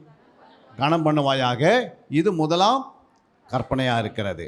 அதை தான் அங்கே தீமோத்தேயு எழுதுகிறாரு. 1 தீமோத்தேயுல 1:5 சொல்கிறாரு, கற்பனையின் பொருள். அப்போ கற்பனைக்கு என்ன இருக்குது? பொருள் இருக்குது. எத்தனை பொருள் இருந்தது? 3 பொருள் இருந்தது. என்ன பொருள்? பிரதான கற்பனை, இரண்டாம் கற்பனை, முதலாம் கற்பனை. ஹல்லேலூயா. இந்த 3 கற்பனை தான் பொருள். அப்போ கற்பனைனா என்ன அப்படின்னு பார்க்கும்போது அதே ஒன்று. அதே நீங்கள் மற்ற 22 39 வாசிக்கும் போது, இதற்கு ஒப்பாயிருக்கிற இரண்டாம் கற்பனை என்னவென்றால், உன்னிடத்தில் நீ அன்பு கூறுவது போல பிறனிடத்திலும் அன்பு கூறுவாயாக என்பதே. அடுத்தது, இவ்விரண்டு கற்பனைகளிலும் நியாயப்பிரமாணம் முழுமையும் தீர்க்க தரிசனங்களும் அடங்கியிருக்கிறது என்றார். அல்லேலூயா. பாருங்க, இது எல்லா கற்பனையும் எதுக்குள்ள இருக்கு? ஒன்று நியாயப்பிரமாணம். அல்லேலூயா. நியாயப்பிரமாணம் முழுமையும், அதுக்கு அடுத்தது தீர்க்க தரிசனங்களும் அடங்கி இருக்கிறது. அப்போது இவ்விரண்டு கற்பனைகளிலும் அங்கே ஒரு கற்பனை சொன்னோம், 3 கற்பனைகள். இது எங்கே அடங்கி இருக்குதுன்னா, ஒன்று நியாயப்பிரமாணம், இரண்டாவது தீர்க்க தரிசனம் அடங்கியிருக்கிறது. தீர்க்க தரிசனம் அடங்கியிருக்கிறது. அப்போ நியாயப்பிரமாணம்னா என்ன? நியாயப்பிரமாணம் என்றால் மோசே எழுதுகிற 5 புத்தகம். எத்தனை புத்தகம்? ஆதியாகும், யாத்திராகும், லேவியராகும், என்னாகும், உபாகம். புரியுங்களா? இது எதை குறிக்கிறது? நியாயப்பிரமாணம். அல்லேலூயா. இந்த நியாயப்பிரமாணத்தை நீங்கள் அடங்கியிருக்கிறது, அதுக்குள்ளே அந்த கற்பனைக்குள்ளே அன்பு அடங்கியிருக்கிறது. நீங்கள் அந்த 5 புத்தகங்களை போய் என்ன செய்யணும்? அனுதினம் வாசிக்கணும். அல்லேலூயா. தினந்தோறும் வாசிக்கணும், இடைவிடாமல் வாசிக்கணும், அப்புறம் தேடி வாசிக்கணும், அப்புறம் ஆராய்ந்து வாசிக்கணும், அப்புறம் தியானித்து வாசிக்கணும். அப்போ தான் அந்த அன்பு என்ன பண்ண நமக்குள்ளே உருவாகும். அல்லேலூயா. அப்போ அன்பு உருவாகிறதுக்கு வழி என்ன? 5 புத்தகத்தை ஆண்டு கொடுத்துருக்கிறாரு. அதுக்கு அடுத்து தீர்க்க தரிசன ஆகமங்களை கொடுத்துருக்கிறார். என்ன கொடுத்துருக்கிறாரு? தீர்க்கதரிசனம் ஆகமம் எதை குறிக்கிறது? இயேசுவா புஸ்தகத்துலேருந்து மல்கியா புஸ்தகம் வரைக்கும் என்ன பண்ணியிருக்கணும்? இதை தொடர்ந்து வாசிக்கும் போது இந்த அன்பு நமக்குள்ளே உருவாகுது. இந்த அன்பு தானாக உருவாகாது. அதனால தான் நமக்குள்ளே சுயமுள்ள அன்பு ஒன்று வேலை செய்கிறது, சிலருக்கு மாயமலாமான அன்பு வேலை செய்கிறது, சிலருக்குள்ள என்ன அன்பு இருக்கிறது? தேவ அன்பு உருவாகிறது. அல்லேலூயா. தேவ அன்பு எப்பவுமே என்ன செய்யணும்? தீமை செய்கிறவர்களுக்கு போய் என்ன செய்யும்? நன்மை செய்யும். அது தேவ அன்பு. யாராவது உடனே அடித்தாங்க அப்படின்னா அவங்க உடனே என்ன செய்வாங்க? அவங்கள மன்னிச்சிடுவாங்க. அல்லேலூயா. அடித்தாலும் பரவாயில்ல அப்படின்னு சொல்லிட்டு போயிட்டே இருப்பாங்க. யாராவது நீங்கள் வந்து உங்களுக்கு எதிர்த்து நின்றாங்கன்னா அதை நீங்கள் என்ன பண்ணிப்பீங்க? அதை தாங்கி கொள்வீங்க. ஏன்னா அன்பு என்ன செய்யும்? சகலத்தையும் தாங்கும். அப்போ அந்த அன்பை தாங்கக்கூடிய அன்பு இருக்குதா நம்மக்கிட்ட? சில நேரத்தில் யாராவது எதாவது நம்மளை சொன்னாங்கன்னா உடனே நம்ம கோஷின் போகிறாங்கன்னா என்ன அர்த்தம்? அவங்க சுயமல்ல அன்பு உள்ளலாம் இருக்கிறாங்க. ஆனால் அதை சொல்கிறதே அதை அவங்க கோபப்பட்டு பேசினாலும் அதை சகித்து கொள்கிறவர்கள் யார்? தேவ அன்பு உள்ளவர்கள். அல்லேலூயா. அந்த மாதிரி நமக்குள்ளே உருவாகணும். புரியுங்களா? அப்போ தான் கிறிஸ்துவுடைய ஊழியத்தை நம்ம செய்ய முடியும், ஆண்டவருக்காக நிற்க முடியும். புரியுங்களா? உங்களுடைய கணவன் வந்து உன்னை திட்டுறாருன்னா, உன்னை அடிக்கிறார் என்றால் அதை என்ன செய்யணும்? தாங்கி கொள்ளணும். அல்லேலூயா. தாங்கி தேவ சமூகத்தில் போய் நின்று முழங்கால் படியிட்டு அந்த கணவருக்காக நீ ஜெபிக்கணும். உடனே நீ ஃபோன் போட்டு என்ன பண்ணக்கூடாது? மாமியாருக்கு சொந்த பந்துக்கெல்லாம் சொல்லக்கூடாது. உடனே எங்கள் வீட்டுக்கார் சரியில்லை அப்படின்னு நீங்களே சொல்லி என்ன பண்ணிடுறீங்க? ஒருவேளை மனைவி உன்னை திட்டினாலும் கணவனை திட்டினா அது உரிமை இருக்குது. அப்போ அதை திட்டுறாங்களே சொல்லிவிட்டு அதை தப்பாக ஏற்றக்கூடாது. உன்னிடத்து ஏதோ குறை இருக்கிறது, அதனால தான் அவங்க என்ன பண்ணுறாங்க? உன்னை எதிர்க்கிறாங்க. அல்லேலூயா. அதை சகித்து கொண்டு ஆண்டவருக்கு சமத்தில் சொல்லி ஜெபிக்கணும். அல்லேலூயா. அப்போ தான் ஒரு குடும்பம் கட்டப்படுகிறது. ஒருவேளை பிள்ளைகள் உங்களுக்கு விரோதமாக எழுப்பினாங்கன்னா, பிள்ளைகள் ஐயோ தப்பான வேலை செய்தால் கூட அதை கூட மற்றவங்க சொல்லாமல் தேவனுக்கு தெரியப்படுத்தினே இருக்க வேண்டும். அல்லேலூயா. இப்படி நம்முடைய குடும்பங்கள் கட்டி எடுப்பணும். கிறிஸ்துக்குள் வாழ்கிற குடும்பம் தான் வந்து வருகையில் போக முடியும். கிறிஸ்துக்குள் வாழ்கிற குடும்பம் தான் வந்து பரிசுத்தமாக வாழ முடியும். அல்லேலூயா. அப்போ ஒவ்வொரு நாளும் நம்முடைய வாழ்க்கை எப்படி இருக்கணும்? அதுதான் அன்பில் என்ன இல்லை? பயம் இல்லை. அன்பு என்ன செய்யாது? யாருக்கும் தப்பான காரியங்கள் செய்யாது. அதனால தான் இயேசு கிறிஸ்துவில் அன்பு இருந்தனால்தான் அவர் என்ன செய்தார்? தன்னுடைய ஜீவனே கொடுத்தார். நம்ம அந்த மாதிரி இருக்கிறோமா? ஆனால் சுயமுள்ள அன்பு என்ன செய்யும்? தன்னை மட்டும் நேசிக்கும், தன் குடும்பத்தை மட்டும் நேசிக்கும். புரியுங்களா? தனக்கு தெரிஞ்சவங்களை மட்டும் நேசிக்கும். அது சுயமுள்ள அன்பு. அந்த அன்பை வச்சு பரலோக ராஜ்யத்தில் என்ன பண்ண முடியாது? போக முடியாது. மாயமான அன்பு ஒன்று இருக்கிறது. அவங்ககிட்ட ஏதாவது பிடுங்குவதற்கோ அபகரிப்பதுக்கோ தந்திரமாக போய் என்ன பண்ணுவாங்க? எப்படி யூதாஸ் காட்டி கொடுக்குற மாதிரி போயிட்டு என்ன பண்ணுவாங்க? ஃபஸ்ட்டு நல்ல போலேயே காட்டுவாங்க. அவங்ககிட்ட அந்த பொருளை வாங்கின பிறகு அவங்களோட போன பேச மாட்டாங்க, போய் நிற்க மாட்டாங்க, அப்புறம் கேட்டால் கொடுக்க மாட்டாங்க. இது ஒரு மாயமலான அன்பு. புரியுங்களா? இந்த அன்பு எப்படி இருக்கும்? வேதத்தில் இது மாதிரி நிறைய பேர் இருந்திருக்கிறாங்க. எடுத்து பார்த்தீங்கன்னா நீங்கள் ஒவ்வொரு அன்புகளும் ஒரு வித்தியாசம் இருக்கும். அப்சலோமை பாருங்கள், தன்னுடைய சொந்த தம்பியை என்ன பண்ணிட்டான்? போட்டு தள்ளிட்டான். அல்லேலூயா. 2 வருஷம் வரைக்கும் அன்பாக இருந்தான். 3ஆவது வருஷம் அவனை கொலை செய்துட்டான். அது காரணம் என்ன காரணம்? தன் தங்கை கெடுத்ததுனால தான் இந்த நிலைமை வந்தது. அல்லேலூயா. அப்போது சில அது என்ன பண்ணுவாங்க? அவங்கள எதிர்த்து பேசணும், இல்லை ஏதாவது செய்யணும்னு சொல்லி பல நாள் என்ன பண்ணுவோம்? மனசுலேயே வச்சுப்பாங்க. அப்படி இருக்கக்கூடாது கிறிஸ்துவுடைய வாழ்க்கை. ஏன்னா அன்பு கிறிஸ்துவத்தில் நம்ம கிறிஸ்துவர்கள்னு சொல்லிட்டு நம்மக்கிட்ட அன்பு இல்லைன்னா எப்படி இருக்கும்? மனசு கஷ்டமாக இருக்கும். அல்லேலூயா. அப்போ இந்த அன்பு உருவாகுவதற்கு தான் ஆலயத்துக்கு வருகிறோம். அப்போ அன்பு உருவாச்சுன்னா இது எல்லா கனிகள் என்ன பண்ணோம்? உருவாகும். ஆவியின் கனியில் முதல் எதை உருவாக்கப்படுகிறது? அன்பு தான் முதல் வருது. அப்போ அந்த அன்பு வந்தால் அது அடுத்து என்ன வந்துடும்? அப்போ பாருங்கள் ஒரு வசனத்தை அங்கே யோவான் 15ஆம் அதிகாரத்தில் நீங்கள் 7ஆம் வசனம் 8ஆம் வசனம் வாசிக்கும் போது, நீங்கள் என்னிலும் என் வார்த்தைகள் உங்களிலும் நிலைத்திருந்தால் நீங்கள் கேட்டுக்கொள்வது எதுவோ அது உங்களுக்கு செய்யப்படும். நீங்கள் மிகுந்த கனிகளை கொடுப்பதினால் என் பிதா மகிமைப்படுவார், எனக்கும் சிஷ்யராய் இருப்பீர்கள். பாருங்க அங்கே என்ன சொல்கிறேன்? நீங்கள் என்னிலும் என் வார்த்தைகள் உங்களில் நிலைத்திருந்தால் நீங்கள் கேட்டுக்கொள்வது எதுவோ அது உங்களுக்கு செய்யப்படும். நீங்கள் மிகுந்த கனிகளை கொடுப்பதினால் என் பிதா மகிமைப்படுவார், எனக்கும் சீசராய் இருப்பீர்கள். அல்லேலூயா. 9ஆம் சொல்லுது, பிதா என்னில் அன்பாய் இருக்கிறது போல நானும் உங்களில் அன்பாய் இருக்கிறேன், என்னுடைய அன்பிலே நிலைத்திருங்கள். பாருங்க, என் அன்பிலே நிலைத்திருங்கள். அங்க வார்த்தையிலே நிலைத்திருன்னு சொன்னாரு. அவங்க மிகுந்த கனி கொடுக்கும் போது இப்ப என்ன சொல்றாரு? என்னுடைய அன்பிலே நிலைத்திருங்கள். அடுத்த வசனம் பாருங்க.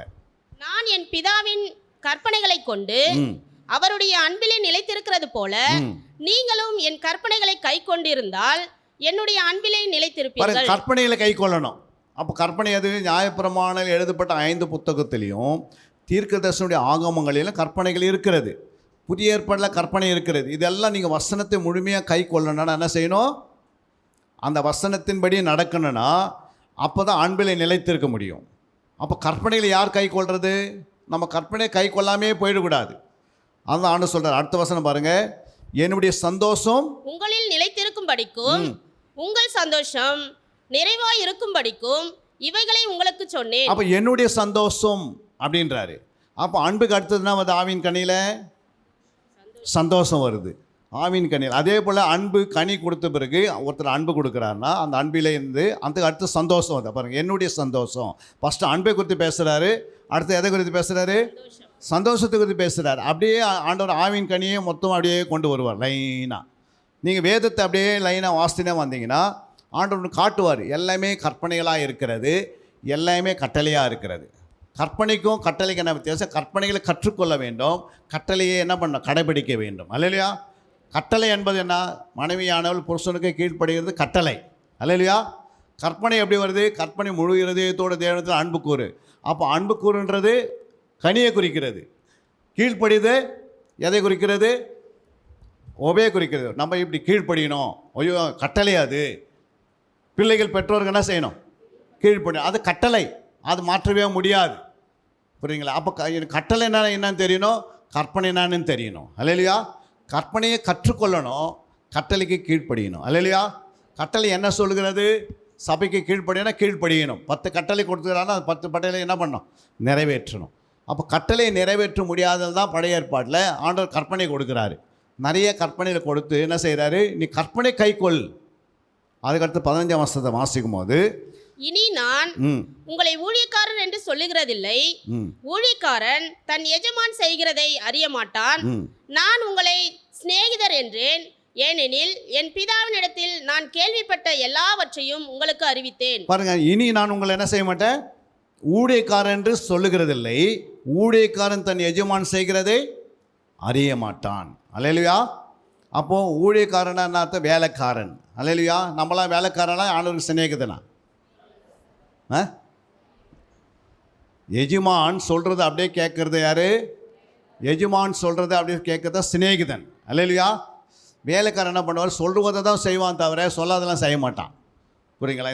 இந்த பாய் எடுங்கன்னா அந்த ஒரு பாய் மட்டும் எடுத்துகிட்டு போயினே இருப்பான். அவன் யார்? வேலைக்காரன். ஆனால் பாய் எடுக்க முடியாத பாய் நீ எடுக்க தேவையில்லை. ஆனால் சிநேகிதன் என்ன பண்ணால் தானாகவே எடுப்பான்.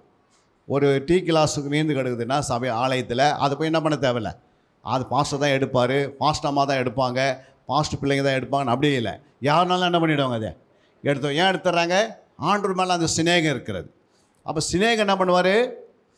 சிநேகம் யார் இருக்கிறாலும் அவன் குற்றத்தை மூடுவான். சிநேகத்தை நாடுகிறவன் குற்றத்தை மூடுகிறான். அப்படின்னா ஒருத்தர் சிநேகத்தை ஆகிட்டுன்னா அவன் குற்றத்தை யாருக்கும் போய் சொல்லவே மாட்டேன் அப்படின்னு நீதிமொழியில் நான் வாசிக்கிறோம். சிநேகத்தை நாடுகிறவன் என்ன பண்ண மாட்டான்? குற்றத்தை மறைச்சிடுவான். அல்லையா? நம்ம குற்றத்தை உடனே ஏன் சொல்கிறோன்னா நம்ம அவனுக்கு சிநேகிதன் இல்லை. அப்போ இயேசு என்ன சொல்கிறாரு இங்கே? இனி நான் உங்களை ஊழியக்காரன் என்று சொல்லுகிறதில்லை, ஊழியக்காரன் தன் எஜமான் செய்கிறதை அறிய மாட்டான். ஒரு கம்பெனி மேனேஜர் என்ன செய்கிறான்னு வேலைக்காரனுக்கு தெரியுமா? அவனுக்கு வேணும் வேலை செய்வான், சம்பளம் வாங்க போயினே இருப்பான். அவர் அந்த எஜமான் என்ன செய்கிறான்? அதே மாதிரி நம்முடைய எஜமான் என்ன செய்கிறான்னு நீங்கள் வேலைக்காரன் இருந்தால் செய்ய அதை பார்க்க முடியாது. அது கூலிக்கு மட்டும்தான் இருப்போம். நம்ம சபைக்கு வருவோம், ஏதாவது ஆண்டவர் கொடுப்பாரு, வாங்கி போயினே இருக்கலாம் அப்படின்னு. ஆனால் நீ சிநேகிதனா மாறிட்டின ஆண்டவருக்கு உனக்கு எல்லாமே உன் கையில் கொடுத்துட்றாரு, வச்சுக்க நீங்களே அப்படின்ற. அல்லேலூயா. அப்போ சிநேகிதனை கர்த்தர் என்ன சொல்கிறார்? அவரே சொல்கிறாரு, நான் உங்களை என்ன பண்ணுவேன்? சிநேகிதன் என்றேன், ஏனெனில் என் பிதாவினிடத்தில் நான் கேள்விப்பட்ட எல்லாவற்றையும் உங்களுக்கு நான் அறிவித்தேன். அல்லேலூயா. பிதாவிடத்தில் என்ன இருக்குதோ அத்தனையும் சிநேகிதன் தான் ஆண்டவர் சொல்லுவார். நம்ம எல்லாம் எப்படி இருக்கணும்? சிநேகிதனாக இருக்கணும். அல்லேலூயா. அப்போ அன்பு தான் சிநேகிதமாக உருவாகுது. அதனால தான் ஆபிரகாம் ஆண்டவருக்கு என்ன வந்தான்? சிநேகிதனாக இருந்தான். சிநேகிதனேன்னு கூப்பிட்றாரு. ஏன் அப்படின்னா நான் சொன்ன பிறகு பலி செலுத்தின என்ன பண்ணிட்டாரு?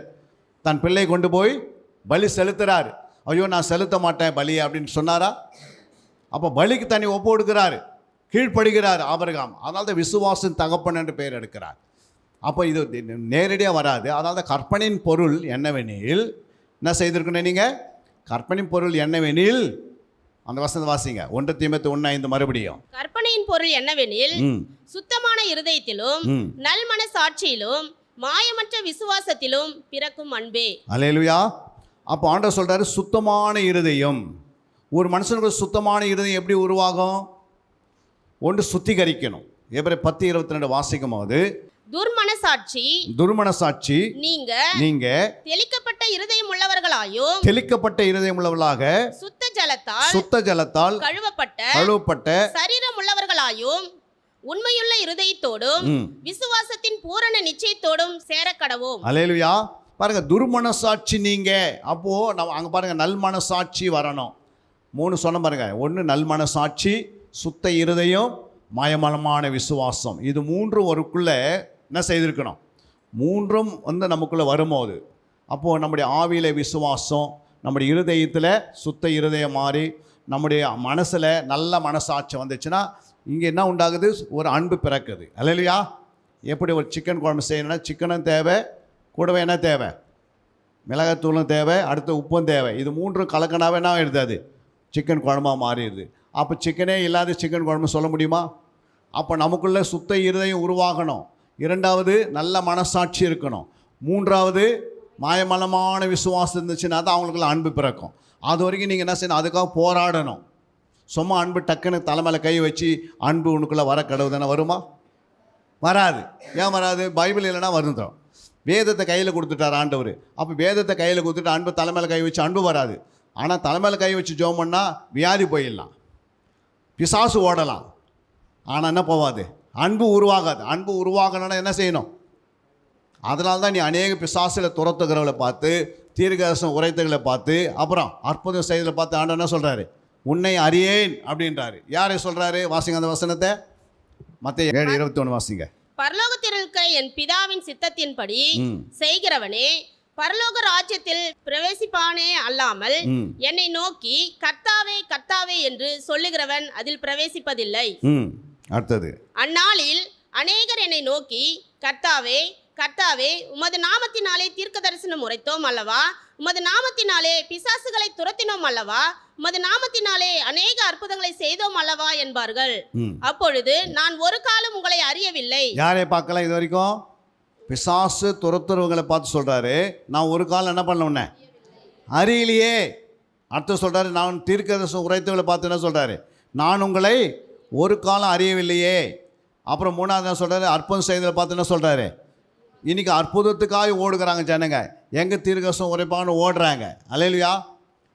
எங்கே அற்புதம் நடக்கும், எங்கே பிசாசு ஓடுதோ அங்கே தான் ஜனம் கூட்டம் பெருகுது. ஆனால் நேற்று நம்ம பைபிள் கிளாஸில் இங்கே வரும்போது பார்த்தீங்கன்னா கூட்டம் குறைஞ்சிருச்சு. அல்லேலூயா. ஏன் குறையுது? சத்தியத்தை அறிவதுக்கு ஜனங்க இல்லை. ஆனால் நீ சத்தியத்தை அறிந்தால் பிசாசு தானாக ஓடுவான். நீ சத்தியத்தை அறிந்தால் அது தீர்க்கதரிசனமாக மாறும். நீ சத்தியத்தை அறிந்தால் அது அற்புதமாக நடக்கும். நடக்குமா? நடக்காதா? நடக்கும். ஆனால் நம்ம என்ன பண்ணோம்? அதுக்கு ஏன் வர்றதில்லை ஜனங்க? ஏன்னா அது மேலே என்ன இல்லை? வாஞ்சையே இல்லை. சத்தியத்து மேலே ஒருத்தர் வாஞ்சை இல்லாத இருந்தால் அவங்க எப்படி சத்தியத்தை வாஞ்சிப்பாங்க? பரிசுத்தம் எப்படி உண்டாகும்? சத்தியத்தினால தான் பரிசுத்தம் உண்டாகும். அங்கே பாருங்கள், அதுக்கு அடுத்து சொல்கிறாரு, என்று அவர்கள் சொல்வேன் அப்படின்னு சொல்லிட்டு என்ன பண்ணுறாரு? அக்கிரம செய்யக்காரரே என்னை விட்டு அகன்று போங்க. அவங்க என்ன அக்கிரமம் செய்தாங்க? பிசாசு துரத்துறது அக்கிரமமா? சொல்லுங்கள். ஏன் அப்படின்னா தேவ சித்தத்தை செய்யலை. ஒரு விசுவாசி என்ன செய்யணும்? பிசாசில் துரத்தணும். அப்படின்னா அந்த விசுவாசி தேவையில்லாத வேலை செய்த என்ன பண்ண முடியாது. அப்போ ஒவ்வொரு சித்தம், ஒரு கார்பெண்டர்னா கார்பெண்டர் வேலை விட்டுட்டு வெல்டர் வேலை செய்தால் என்ன ஆகும்? நம்ம ஆகும். கார்பெண்டர் வேலை செய்யணும். ஆனால் அவர் என்ன வேலை செய்யணுக்கிறாரு? வெல்டர் வேலை செய்துன்னுக்கிறாரு. அவர் குக்க வேலை செய்யணுக்கிறார். அதனால் அவருக்கு பாதிப்பு அதிகமாக வரும். எந்த வேலையை கொத்தர் கொடுத்தாரோ, ஒரு விசுவாசிக்கு என்ன வேலை ஆண்டு சபையில் கொடுத்தாரோ அந்த வேலையை நீங்கள் செய்யணும். அல்லேலூயா. அப்போ விசுவாசம் நடக்கிற அடையாளங்கள் யாவனே அப்படின்னு ஆண்டவர் சொல்கிறாரு. அப்போ விசுவாசில் செய்ய வேண்டிய வேலை விசுவாசம் செய்யணும். சீசனாக இருக்கிறவன் சீசனாக இருக்கணும். அப்புறம் நல்ல ஜெபிக்கிறவன் ஜெபத்தில் இருக்கணும். அதுக்கு அடுத்தது நல்ல போர் செய்கிற வேலையை செய்யணும். நல்ல உடன் வேலையை செய்யணும். நல்ல மூப்பர் வேலையை செய்யணும். அவங்கவுங்களுக்கு ஒரு வேலை சித்தம் இருக்கிற பைபிளில். அல்லேலூயா. அந்த இடத்துல வாசிங்க 20ஆம் வசனத்தை. 7:20. ஆதலால் அவர்களுடைய கனிகளினாலே அவர்களை அறிவீர்கள். அடுத்தது 21. பரலோகத்தில் இருக்கிற என் பிதாவின் சித்தத்தின்படி செய்கிறவனே பரலோக ராஜ்யத்தில் பிரவேசிப்பனே அல்லாமல் என்னை நோக்கி கர்த்தாவே கர்த்தாவே என்று சொல்லுகிறவன் அதில் பிரவேசிப்பதில்லை. அப்ப என்ன செய்யுது அங்க சொல்றா பாருங்க 20 என்ன சொல்றாரு, ஆதலால் அவர்களுடைய கனிகளினாலே அவர்கள் என்ன பண்ணுவேன் அப்படின்னு சொல்லிட்டு பிதாவின் சித்தம் கொண்டு பேசுறாரு. அப்ப சித்தம் எதுக்கு பேசுறாரு? பரலோகத்தில் இருக்கிற என் பிதாவின் சித்தத்தின்படி செய்கிறவனே அப்படின்றாரு. அப்போ சித்தத்தை செய்கிறவன் தான் என்ன பண்ண முடியும், வரிகளை போக முடியும். புரியுங்களா? அதே நீங்கள் பாருங்கள், அதே 7ஆம் அதிகாரத்தில் 26க்கு வாங்க. நான் சொல்லிய இந்த வார்த்தைகளை கேட்டு இவைகளின்படி செய்யாதிருக்கிறவன் எவனோ அவன் தன் வீட்டை மணலின் மேல் கட்டின புத்தி இல்லாத மனுஷனுக்கு ஒப்பிடப்படுவான். அப்போ கனியை சொல்லிட்டு 3 விதமான காரியங்கள் சொல்றாரு. தீர்க்கதரிசி எடுக்கிறாரு, அற்புதம் செய்கிறவர்களை எடுக்கிறாரு, 3வது பிசாசுகளை துரத்துறாரு. இவங்க 3 பேரை நான் அறியலை, இவங்க அக்கிரமம் செய்கிறான்னு சொல்லிட்டு அதுக்கு அடுத்த வசனத்தில் இங்கே வாசிக்கும் போது என்ன சொல்கிறார் அவர், நான் சொல்லி இந்த வார்த்தைகளை கேட்டு இவைகளின்படி செய்யாதிருக்கிறவன் எவனோ அவன் தன் வீட்டை மணல் மேல் கட்டின புத்தி இல்லாத மனுஷனுக்கு ஒப்பிடுவான். அல்லேலூயா. அப்போ அவங்களுக்குள்ள என்ன இல்லை, புத்தி இல்லாதனால இன்றைக்கி நிறைய பேர் பாருங்கள், இங்கே புத்தி இல்லாத வேதத்தில் எங்கெல்லாம் புத்தி இல்லை அப்படின்னு சொல்கிறாரு பாருங்கள். புத்தி இல்லாத கன்னிகை அப்படின்றார். புத்தி இல்லாதவங்கிட்ட என்ன இல்லை, அபிஷேகம் இல்லை. ஆனால் புத்தி உள்ளவர்கள்ட்ட என்ன இருந்தது, அந்த புத்தி உள்ள ஸ்திரீங்கிட்ட என்ன இருந்தது, எண்ணெய் இருந்தது. அவங்க வரிகள் எடுத்துக்கொள்ளப்பட்டாங்க. அதே நீங்கள் வாசிங்க மத்தேயு 25 8ஆம் வசனம் வாசிங்க. புத்தி இல்லாதவர்கள் புத்தியுள்ளவர்களை நோக்கி உங்கள் எண்ணெயில் எங்களுக்கு கொஞ்சம் கொடுங்கள், எங்கள் தீவெட்டிகள் அணைந்து போகிறதே என்றார்கள். அப்போ புத்தி இல்லாதவர்கள் எங்கே இருக்கிறாங்க, இவங்களும் சபைக்குள்ளே தான் உட்காந்து இருக்கிறாங்க. புரியுங்களா? புத்தி உள்ளவர்கள் எங்கே இருக்கிறாங்க, இவங்களும் சபைக்குள்ளே தான் இருக்கிறாங்க. புரியுங்களா? 2 கூட்டம் எங்கே இருக்குது, சபை. ஆண்டோட வருகை வரும்போது புத்தி இல்லாதவர் என்ன பண்ணுவாங்க, எனக்கு என்ன பண்ணுங்க, கொஞ்சம் உன்னுடைய எண்ணெய் கொஞ்சம் கொடுங்க. எண்ணெய்ன்றது அபிஷேகத்தை குறிக்கிறது. இன்றைக்கி எத்தனை பேர் இங்கே அபிஷேகம் இல்லாத உட்காந்துருக்கிறோம்? ஏன் அபிஷேகம் இல்லைன்னா ஜெபிப்பதில்லை, வேதத்தை நேசிப்பதில்லை, ஆண்டோடைய வார்த்தையில் உட்காருவதில்லை. எப்படி அபிஷேகம் வரும்? அப்போஸ்தலர் 10:44 வாசிக்கும் போது எப்படி அபிஷேகம் வருது பாருங்க. இந்த வார்த்தைகளை பேதுரு பேசிக் கொண்டிருக்கையில் வசனத்தை கேட்டவர்கள் யாவர் மேலும் பரிசுத்த ஆவியானவர் இறங்கினார். பாருங்க, யார் மேல இறங்குறாரு? இந்த வார்த்தைகளை பேதுரு பேசிக் கொண்டிருக்கும் போது, அல்லேலூயா, பேசிக் கொண்டிருக்கும் போது வசனத்தை கேட்டவர்கள் யாவர் மேல யார் வர்றது? இன்னைக்கு ஆலயத்துக்கு வரீங்க, வசனத்தை கேட்காதுக்கு எத்தனை பேர் வந்தீங்க? அவங்கள்ட்ட கரங்களை உயர்த்துங்க. ரொம்ப கம்மியான பேர் தான். அல்லேலூயா. சும்மா அப்படியே வர வேண்டியது, ஆராதனை உட்கார வேண்டியது, கொஞ்ச நேரம் வசனத்தை கேட்க வேண்டியது, வெளியே போகும்போது என்ன பேசணும், போன வாரம் என்ன மெசேஜ்னா யாருக்குமே தெரியல. ஆனால் போன வாரத்தில் சண்டை போட்டிருந்தால் அந்த என்ன பேசணும்னு கேட்டு பாருங்க, கரெக்டாக சொல்லுவாங்க. எத்தனை பேர் எவ்வளோ பணம் கொடுத்துக்கிற கணக்கு கேட்டு பாருங்க, கரெக்டாக சொல்லுவாங்க. அதெல்லாம் உலகத்தினுடைய காரியங்கள் இருந்தது பெருசில்ல. ஆனால் ஆண்டுடைய வசனத்தில் நிலைத்திருக்கிறாயா, என் வார்த்தையில் நிலைத்திருக்கிறாயா, என் வார்த்தையின்படி கைக்கொள்றியா? அவன் கண்மலையின் மேல் சபையை கட்டுக்கிறாங்க. அல்லேலூயா. சும்மா வந்து சபையில் உட்கார்ந்து பெருசில்லை, நீங்கள் அந்த வார்த்தையிலேயே வளரணும், சத்தியத்திலே வளரணும், வசனத்திலே வளரணும், ஜெபத்திலே வளரணும், துதியிலே வளரணும், ஆத்ம ஆதாயிலே வளரணும். புரியுதுங்களா? கொடுப்பதில் வளரணும். எத்தனை பேர் கொடுக்குறீங்க ஆண்டவருடைய ராஜ்யத்தை கட்டுவதற்கு? வீட்டை விற்று கொடுக்கணும். நாளைக்கு திடீர்னு வந்து பூகம்பம் வந்துச்சு, அந்த இடத்துல ஒரு வீடு இருக்காது. அல்லேலூயா. அப்போ பரலோகத்தில் பொக்கிஷம் சேர்த்து வச்சுக்கணும். சேர்த்து வைக்க முடியுதா? முடியல. அல்லேலூயா. கடைசி நாட்களில் வீட்டை கட்டுக்கிற காலமாக இது, கல்யாணத்துக்கு போகிற காலமாக இது, ஆண்டுடைய வருகை மிக சமயமாக இருக்குது. புரியுங்களா? நிறைய வீட்டை கட்டுறது, ஒரு வீட்டை கட்டிக்கணும் போதும், இன்னொரு வீட்டை கட்டுறது, அதுக்கு அடுத்தது ஒரு வீட்டை கட்டுறது, இப்படியே கட்டிக்கினே போனால் என்ன ஆகும்? என்ன பண்ண போகிறோம்? பணத்தை நமக்கு உண்ண உணவும் உடுத்த உடைகளும் இருக்க இடங்களை யார் கொடுக்கறது? தேவனே தராரு. மத்தேயு 6:32 வாசித்து பாருங்க. இவைகளெல்லாம் அஞ்ஞானிகள் நாடி தேடுகிறார்கள்.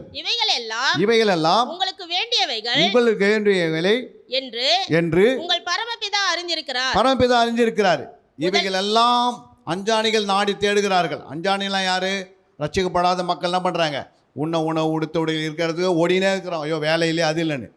ஆனால் ஆண்டவர் சொல்கிறாரு, நீ முதலாவது தேவனுடைய ராஜ்யத்தை தேடு, அப்போது இவைகளெல்லாம் பண்ணுவேன் நான். ஒரு குறையில்லாத ஆண்டு கொடுப்பார். சொன்னவர் செய்யாது இருப்பாரா? பரமபிதா அறிஞ்சு வச்சிருக்கிறாரு. என் பிள்ளைங்களுக்கு என்ன வேணுன்றது, உனக்கு எந்த நேரத்துக்கு என்ன வேணுன்றது யாருக்கு தெரியும்? அவருக்கு தெரியும். அவருக்கு நீ உண்மையாக வாழ்ந்து பாரு, உத்தமனாக வாழ்ந்து பாரு, பரிசுத்தமாக வாழ்ந்து பாரு, உன்னுடைய எல்லா தேவைகளும் உன் மடியில் கொண்டு வந்து கொட்டுவார். அல்லேலூயா. பணம்லாம் பெருசே கிடையாது ஆண்டவருக்கு. அல்லேலூயா. ஆத்மா தான் பெருசு. அதான் உலகம் ஃபுல்லாக நீ ஆதாயப்படுத்தினாலும் தன் ஆத்மாவை நஷ்டப்படுத்தினா உனக்கு என்ன லாபம்? ஆத்மா தான் விலையேறி பெற்றது. நமக்குள்ள இருக்கிற ஆத்மா விலையேறி பெற்றது. அதை தான் நீதிமொழிகள் 11:17 வாசிக்கிறோம். தயவுள்ள மனுஷன் தன் ஆத்மாவுக்கு நன்மை செய்து கொள்கிறான், கடூரனோ தன் உடலை அலைக்கழிக்கிறான்.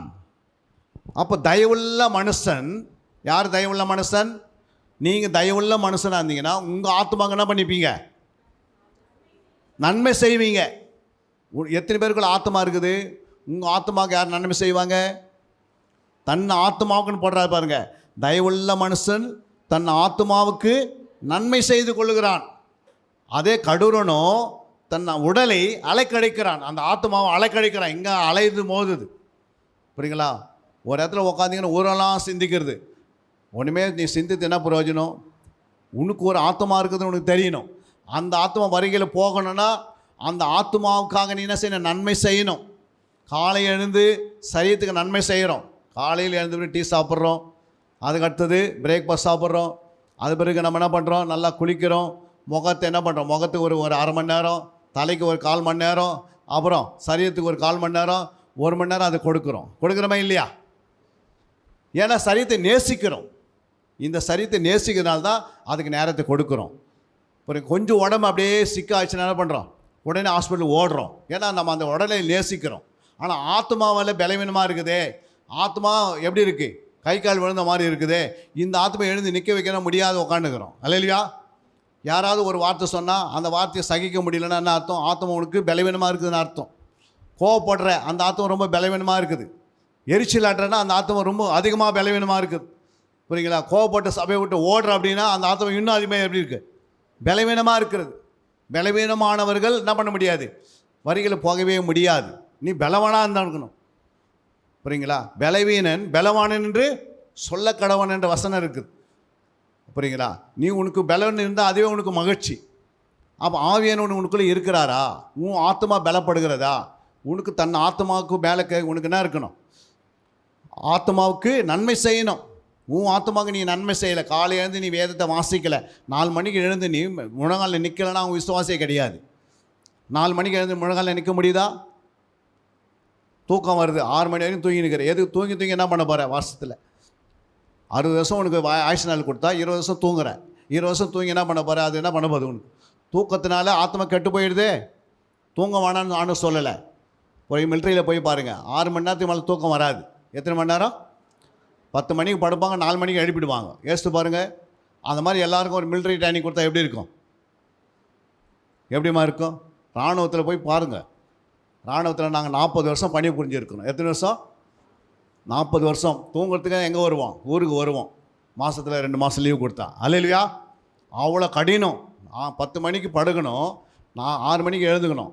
புரியுங்களா? சில நாளில் நான் இரவெல்லாம் டியூட்டி போட்டுருவாங்க. மறுபடியும் காலையில் வேலை செய்யணும்.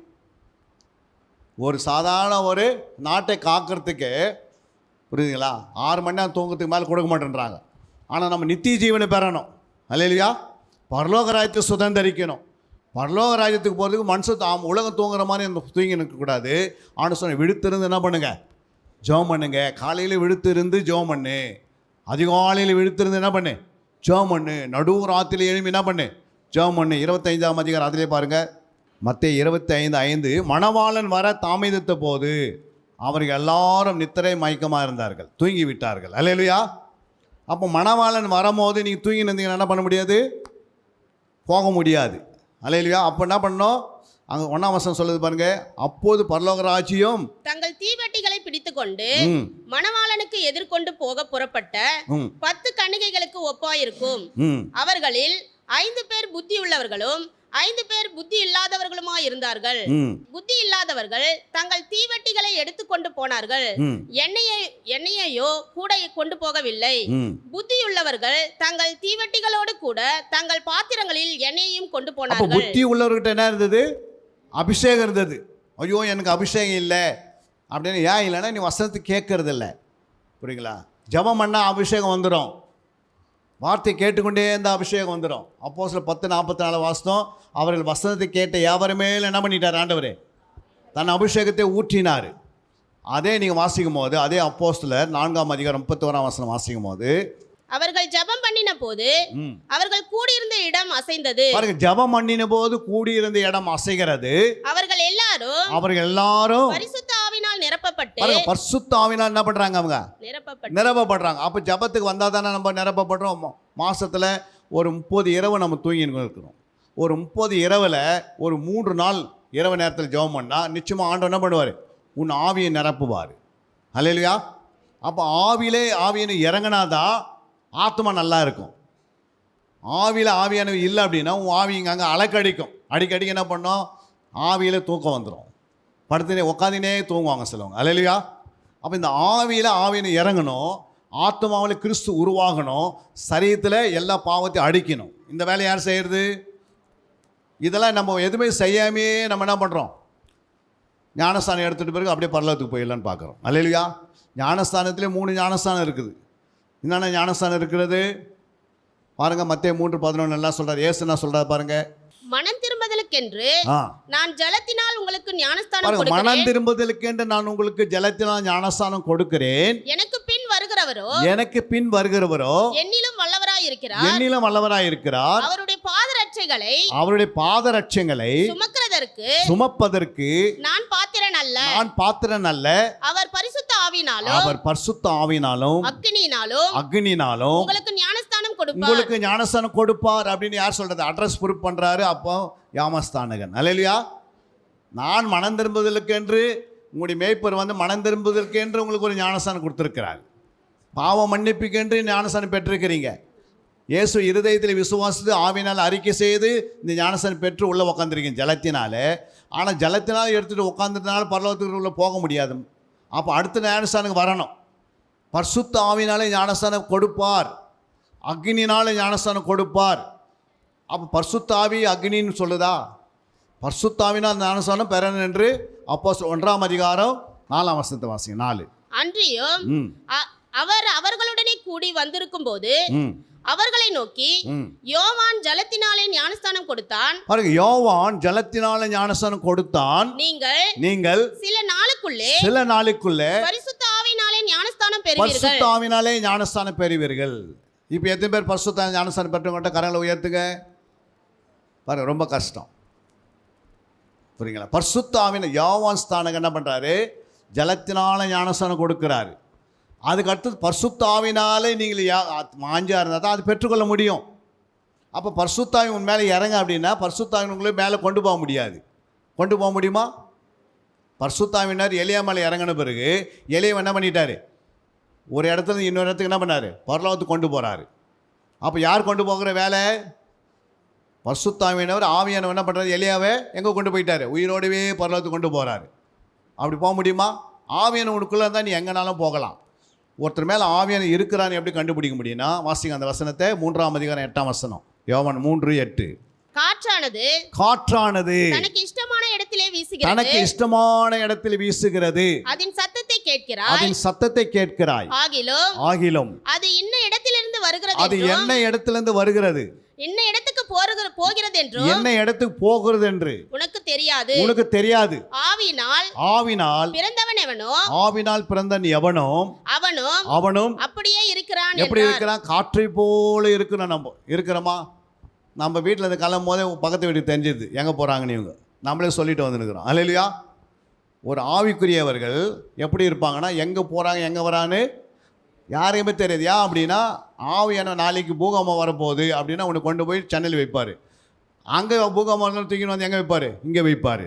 உனக்கு ஒரு கஷ்டம் வருதுன்னா அந்த பஸ்ஸில் வரும்போது உனக்கு ஒரு கஷ்டம் வருது, ஆண்டோட பஸ்ஸில் யாராவது படி தடுத்து என்ன பண்ணுவார்? வேறு பஸ்ஸில் உட்கார வச்சுடுவார். அல்லேலூயா. ஏன் அப்படின்னா, நீ ஆவியான உனக்குள்ளே இருக்கிறாரு. அப்போ உனக்கு எந்த ஒரு ஆக்சிடெண்ட் வராது, ஆபத்து வராது, ஒரு வாத நோய் வராது, உனக்கு வியாதி வராது, உனக்கு கடன் பாரம் வராது. அந்த மனுஷனுடைய சேராதுன்னு ஆண்டவர் என்ன பண்ணுற? ஆவியானவரே என்ன பண்ணுறாரு? அந்த மனுஷனுடைய சேராதுன்னா 1 லட்ச ரூபா உன்னை விட்டு போயிடும், உன் வீட்டுக்கு கூட ஒரு நாள் எடுத்துகிட்டு போயிடுவான் அப்படின்னு சொல்லிட்டு உன்னை என்ன பண்ணுவார்? ஆவியானவர் உனக்குள்ள இருக்கிற ஆவியானவர் உன்னை என்ன பண்ணுவார்? பாதுகாப்பார். பார்க்க மாட்டாரா? பாதுகாப்பார். அப்போ ஆவியான இருக்கிறாரா? பரிசுத்தாவில ஞானஸ்தானம் பெற்றீங்களா? அக்னியிலான ஞானஸ்தானம் பெற்றீங்களா? எத்தனை பேர் அக்னியான ஞானஸ்தானம் பெற்ற? கரங்களை உயர்த்தி பாரு. அக்னினானே தெரியாது. அல்லேலூயா. சரீரத்தில் கொடுக்குற ஞானஸ்தானம் ஜலத்தினால் கொடுக்குறாரு. ஆவினால் கொடுக்குற ஞானஸ்தானம் ஆவினால் கொடுக்குறாரு. இருதயத்தில் கொடுக்குற ஞானஸ்தானம் எப்படி இருக்கும்? அக்னினால் இருக்கும். ஏன்னா இருதயம் கொழுந்து விட்டு எரிஞ்சால் தான் இருதயத்தில் சுபாவம் அடியும். புரியுதுங்களா? அப்போ இருதயத்தில் என்ன இருக்கணும்? கொழுந்து விட்டு எரியணும். சரீரத்தில் கொடுக்கறது பிதா, ஆவியில் கொடுக்குற ஆவியானவர், இருதயத்தில் கொடுக்குற யாரு? இயேசு. வாசிங்க அந்த வசனத்தை, லூக்கா 24ஆம் அதிகாரம் 32ஆம் வசனம். அப்பொழுது அவர்கள் ஒருவரை ஒருவர் நோக்கி, அப்போது அவர்கள் ஒருவர் நோக்கி, வழியிலே அவர் நம்முடனே பேசி வேத வாக்கியங்களை நமக்கு விளங்க காட்டின பொழுது, வேத வாக்கியங்களை விளங்கி காட்டின பொழுது நம்முடைய இருதயம் நமக்குள்ளே கொழுந்து விட்டு எரியவில்லையா? மரித்து உயிர்த்தெழுந்து ஒரு எம்மாவூர் சீசரோட பேசுறார் ஆண்டவர் வசனத்தை. அல்லேலூயா. மரிக்கிறதுக்கு முன்னாடி அவர் என்ன செய்கிறாரு? ஜலத்தினால ஞானஸ்தானம் கொடுக்க சொல்கிறாரு, ஏமஸ்தானங்கன்னு. அவர் மரித்து பரலோகத்துக்கு போகும்போது சொல்கிறாரு, நீங்கள் இங்கே காத்திருங்க, பரிசுத்தாவினால் ஞானஸ்தானம் பெறுகின்றாரு. அப்போ அவங்க 10 நாள் காத்திருக்கிறாங்க. பெந்தோகோஸ்து நாள் வரும்போது எல்லாமே பரிசுத்தாவினால் என்ன பண்ணுறாங்க? ஞானஸ்தானம் பெறுகிறாருங்க. ஆனால் இயேசு உயிர்த்து எழுந்த பிறகு அதே சீசர்கிட்ட பேசும்போது சீசருடைய இருதயம் என்ன பண்ணுது? கொழுந்து விட்டு எரியவில்லையா? அப்போது இயேசு மரித்து அவர் சொல்கிறாரு, பூமியில் அக்கினி போட வந்தேன், அது பற்றி எரிய வேண்டும் என்று விரும்புகிறேன், ஆனால் நான் முழுக வேண்டிய ஒரு ஸ்தானம் இருக்கிறது, அதை சிலுவைக்கு போய் மரித்து உயிர்த்து எழுந்து வந்த பிறகு இப்போ எம்மாவூர் சீசரோடு பேசுகிறார். பேசும்போது அந்த வசனத்தை வாசிங்க நீங்கள், 24ஆம் அதிகாரம் 18ஆம் வசனம் வாசிங்க. அவர்களில் ஒருவனாகிய கிளேயோப்பா என்பவன் பிரதியுத்தரமாக, இந்நாட்களில் எருசலேமிலே நடந்தவைகளை அறியாதபடிக்கு நீர் அந்நியராய் இருக்கிறீரோ என்றான். யாரை பார்த்து பேசுகிறாங்க? இயேசு பார்த்தே பேசுகிறாங்க. இயேசு நீ ஒரு அந்நியனா இருக்கிறாயே அப்படின்னு கேட்குறாங்க. ஏன் அந்நியனா இருக்கிறாங்க? அவங்களுடைய கண்ணு திறக்கப்படாதிருந்து பேசுகிறாங்க. இன்றைக்கும் இயேசு அந்நியனா பார்க்குற சபை, இந்த சபையிலையும் நிறைய பேர் இயேசு அந்நியனா பார்க்குறாங்க. அப்படின்னா என்ன? இந்த வசனத்தை அந்நியாக பார்க்குறாங்க. ஐயோ, யாரும் பழைய ஏற்பாட்டுக்கு எழுதி கொடுத்தது, அவருக்கு எழுதி கொடுத்தது, இது நமக்கெல்லாம் இல்லை அப்படின்னு நம்ம நினைக்கிறோம். அல்லேலூயா. அப்போ இயேசுவே அந்நியனா ஏன் பார்க்குறாங்க? 3 வருஷம் கூட வந்தவங்களுக்கு யார் தெரில, பார்த்துக்கிறது இயேசு தெரில, இயேசுவை பார்த்து அந்நியனான்னு சொல்கிறாங்க. அடுத்து என்ன சொல்கிறாங்க பாருங்க. அவர் எவைகள் என்றார். அதற்கு அவர்கள், நசரேயனாகிய இயேசுவை குறித்தவைகளே. அவர் தேவனுக்கு முன்பாகவும் ஜனங்கள் எல்லாருக்கும் முன்பாகவும் செய்கையிலும் வாக்கிலும் வல்லமையுள்ள தீர்க்கதரிசியாய் இருந்தார். பாருங்க என்ன சொல்றாங்க. அவர் எப்படி இருந்தாலும் அது குறித்து இயேசுவிட்டே பேசுறாங்க. அடுத்தது, நம்முடைய பிரதான ஆசாரியரும் அதிகாரிகளும் அவரை மரண ஆக்கினைக்குட்படுத்தி சிலுவையில் அறைந்தார்கள். பாருங்க, இதை குறித்து இயேசுகிட்டே பேசுறாங்க. இப்போ இயேசு எங்க இருக்கிறாரு? மரித்து உயிர்த்தேன் அங்கே மதியம் இருக்கிறாரு. ஆனால் இயேசுகிட்டே இதெல்லாம் சொல்றாங்க. கரெக்டாக வசனத்தை கரெக்டாக சொல்றாங்க. அடுத்தது, அவரே இஸ்ரவேலை மீட்டு ரட்சிப்பவர் என்று நாங்கள் நம்பி இருந்தோம். பாருங்க, இவங்க என்ன சொல்றாங்க? இஸ்ரவேலை மீட்டு ரட்சிப்பார் என்று நாங்கள் நம்பி இருந்தோம். இவைகள் சம்பவித்து இன்று 3 நாள் ஆகிறது. இன்று 3 நாள் ஆயிடுச்சுன்னு இயேசுகிட்டே பேசுறாங்க. அடுத்தது, ஆனாலும் எங்கள் கூட்டத்தை சேர்ந்த சில ஸ்திரீகள் அதிகாலமே கல்லறையினிடத்திற்கு போய் அவருடைய சரீரத்தை காணாமல் திரும்பி வந்து அவர் உயிரோடு இருக்கிறார் என்று சொன்ன தேவதூதரை தரிசித்தோம் என்று சொல்லி எங்களை பிரமிக்க பண்ணினார்கள். அப்போது இவங்க நம்ப மாட்டேறாங்க. இயேசு தான் பேசினுக்கிறான் பக்கத்தில். அல்லேலூயா. சொன்ன பிறகு ஏன் நம்பலன்னா அது மாதிரி கேஸ் நிறைய இருக்கிறாங்க சபையில். அல்லேலூயா. வசனத்து மேலே விசுவாசம் இல்லாத உட்காந்துருந்தால் ஒன்றும் ஆகாது. அப்போது இயேசு என்ன செய்கிற, இதெல்லாம் சொல்லி முடித்து இதெல்லாம் பேசும்போது அவங்களுடைய இருதயம் என்ன பண்ணுது? கொழுந்து விட்டு எரியுது. ஏன்னா முதலாவது வேதம் வந்து நீங்கள் பார்த்தீங்கன்னா மத்தேயு ஆதியாகத்திலிருந்து மல்லிகை வரைக்கும் நீங்கள் வாசிச்சிங்கன்னா இந்த வார்த்தை ஒரு பால் மாதிரி வேலை செய்யும். எப்படி வேலை செய்யும்? பால் பார்த்துக்கிறீங்களா? இந்த பால் வந்து எப்படி இருக்கும்? ஆனால் பாலுக்குள்ளே என்ன இருக்குது? எரியக்கூடிய ஒரு சக்தி இருக்குதா இல்லையா? எங்கே இருக்குது? பாலில் எரியக்கூடிய சக்தி இருக்குதா இல்லையா? பாலில் ஒரு மாய்ச்சி சேர்த்து நீங்கள் கொளுத்தி வச்சிங்கன்னா எரியாதா? அணைஞ்சிடும். ஆனால் அதுக்குள்ளே வந்து என்ன இருக்குது? நெய் இருக்குது. அது ரெண்டுமே என்ன பண்ணுறது? எரியக்கூடிய சக்தி. இந்த வார்த்தைக்குள்ளே எரியக்கூடிய சக்தி இருக்கிறது. புரியுங்களா? வார்த்தை பழைய ஏற்பாடு பாலாக இருக்கிறது. ஆனால் மத்திய மார்க்கு லூக்கா வரும்போது அது என்ன மாறுது? சொல்லுங்கள், தயிராக மாறுது. புரியுங்களா? ஆனால் அப்போஸ்தலர் புஸ்தகத்தில் 1ஆம் அதிகாரத்துலேருந்து அது என்ன மாறிடுது? வெண்ணெயாக மாறுகிறது. அல்லேலூயா. வெண்ணெயிலேருந்து நெய் எடுக்கிறாங்களா, நெய்யிலேருந்து வெண்ணெய் எடுக்கிறாங்களா? அப்போ வெண்ணெயாக மாறி வெளிப்படத்தில் போகும்போது அது நெய்யாக மாறி பற்றி எரிகிறது. அல்லேலூயா. அப்போது இந்த வசனத்தை எடுத்து கொண்டு போகும்போது உங்கள் இருதயம் எப்படி இருக்கும்? அனலாக இருக்கும், கொழுந்து விட்டு எரியும், எப்பவுமே இருதயம் பரிசுத்தமாக இருக்கும், ஆண்டுக்கு முன்பாக எப்படி இருக்கும், அவருடைய தரிசனத்தை பார்த்துனே இருப்பீங்க. அல்லேலூயா. அந்த அளவுக்கு நீங்கள் விசுவாசிக்கணும் இந்த வார்த்தையை. சும்மா இந்த வார்த்தையை எப்படி வாசிக்கக்கூடாது. அதே நெகேமியா 8ஆம் அதிகாரம் 8ஆம் வசனம் வாசிங்க. அவர்கள் தேவனுடைய நியாயப்பிரமாண புஸ்தகத்தை தீர்க்கமாய் வாசித்து, அர்த்தம் சொல்லி, இரண்டாவது அர்த்தம் சொல்லி, வாசித்ததை அவர்களுக்கு விளங்க பண்ணினார்கள். 9ஆம் வசனம் சொல்லுகிறது, ஜனங்கள் எல்லாரும் நியாயப்பிரமாணத்தின் வார்த்தைகளை கேட்ட பொழுது அழுதபடியால். என்ன வருது? அழுதபடியால். இப்போ எல்லாம் அழறாங்க. புரியுங்களா? இங்கே வார்த்தை கேட்கும் போது அது இருதயம் கொழுந்துட்டு எரியுது. ஆனால் பழைய ஏற்பாட்டில் அவங்க வார்த்தையை கேட்கும் போது அழறாங்க. ஐயோ, இவ்வளோ அழகாக ஆண்டவர் எழுதி வச்சு எப்படி அவங்க விதைக்கிறாங்க பாருங்கள். அங்கே 8ஆம் வசனத்தில் அவர் சொல்ல பாருங்கள். ஃபஸ்ட்டு அவர்கள் தேவனுடைய நியாயப்பிரமாண புஸ்தகத்தை என்ன பண்ணுறாங்க? தீர்க்கமாய் வாசிக்கிறாங்க. அப்படின்னா என்ன அர்த்தம்? தீர்க்கனா என்ன? அதை தேடி, அதை ஆராய்ந்து, அதை தியானிக்கிறது தான் தீர்க்கமாக வாசிக்கிறது. அல்லேலூயா. சும்மா வசனத்தை அப்படியே வாசனை போனால் அவனுக்கு புரியாது. புரியுங்களா? அதை தேடி வாசிக்கணும் என்று பிதா சொன்னார் ஏசாயா 34:16. அதே ஆவியான சொன்னார் யோவான் 5:39 இயேசு சொன்னார், வேத வாக்கியங்களை ஆராய்ந்து பாரு. அதே பரிசுத்தாவின் சொல்கிறாரு, இந்த வேத வாக்கியங்களை தியானம் பண்ணிப்பார் என்று சங்கீதம் 1:2 சொல்கிறாரு. அப்போ சொன்னவர் யார்? 3 பேருமே சொல்கிறாங்க. பிதா, குமாரன், பரிசுத்தாவின் 3 பேரும் என்ன பண்ணுறாங்க? ஜனங்களுக்காக நமக்கு சொல்கிறாங்க இதெல்லாம் செய்யணும். ஆனால் நம்ம சபையில் செய்கிறோமா? எத்தனை பேர் வேதத்தை தியானம் பண்ணுறேன்னு கேட்டால் அதுக்கே நேரம் இல்லைன்றோம். உன் ஆத்மாவுக்கு நீ தியானம் பண்ணணும். சங்கீதம் 39 3ஆம் வசனம் வாசிங்க. என் இருதயம் எனக்குள் அனல் கொண்டது, நான் தியானிக்கையில் அக்கினி மூண்டது, அப்பொழுது என் நாவினாலே விண்ணப்பம் செய்தேன். அல்லேலூயா. வசனத்தில் வளரணும். ஆண்டோடைய வார்த்தை கிறிஸ்துவன்னு பேர் எடுக்கிறது பெருசு இல்லை. ஆனால் கிறிஸ்து குறித்து நல்லா அறிஞ்சு வச்சுருக்கணும். நம்ம கிறிஸ்துவன்னு பேர் இருக்குது. அல்லேலூயா. ஆனால் கிறிஸ்துவன் போல வாழதில்லை. அல்லேலூயா. கிறிஸ்து நடந்தது போலே நடக்கணும். நம்மளை பார்க்குறவங்க என்ன பண்ணோம்? இவங்க கிறிஸ்துவங்க போய் சொல்ல மாட்டாங்க, அந்த அளவுக்கு பேர் வருதா? இவங்க கிறிஸ்துவங்க சண்டை போட மாட்டாங்க, இவங்களுடைய முகத்தில் சாந்தம் தான் இருக்கும் எப்பவுமே. கிறிஸ்துவ முகம் எப்படி இருந்தது? ஆனால் கிறிஸ்துவனுடைய முகம் எப்படி இருக்குது? கிறிஸ்துவனுடைய முகம் சாந்தமாக இருக்குது. ஆனால் கிறிஸ்துவனுடைய முகம் எப்படி இருக்குது? நான் கிறிஸ்துவ சொல்லாத, கிறிஸ்துவ நீ சொன்னா உன் முகம் எப்படி இருக்கணும்? மனமகிழ்ச்சியாக இருக்கணும், எப்பவுமே சந்தோஷமாக இருக்கணும். மரணமே வந்தாலும் சந்தோஷமாக இருக்கணும், வீட்டில் எதுவுமே இல்லைனாலும் சந்தோஷமாக இருக்கணும். ஏன்னா இயேசு உனக்குள்ளே இருக்கிறார். அல்லேலூயா. நம்ம எப்போ பார்த்தாலும் வேதனையாக இருக்கிறது, அழுது இருக்குது, புலம்புறது, இதெல்லாம் யார்? பிசாசு தான் அது மாதிரி பண்ணியிருக்கோம். அல்லேலூயா. ஆனால் தேவனுடைய பிள்ளைங்க எப்படி இருப்பாங்க? சந்தோஷமாக இருப்பாங்க. ஏன்னா இந்த உலகத்தில் இருக்கனை காட்டிலும் உனக்குள்ளே இருக்கிறவர் பெரியவர். அவர் உனக்குள்ளே வச்சுக்கின்னு நீ எப்படி கண்ணீரோடு இருக்கணும்?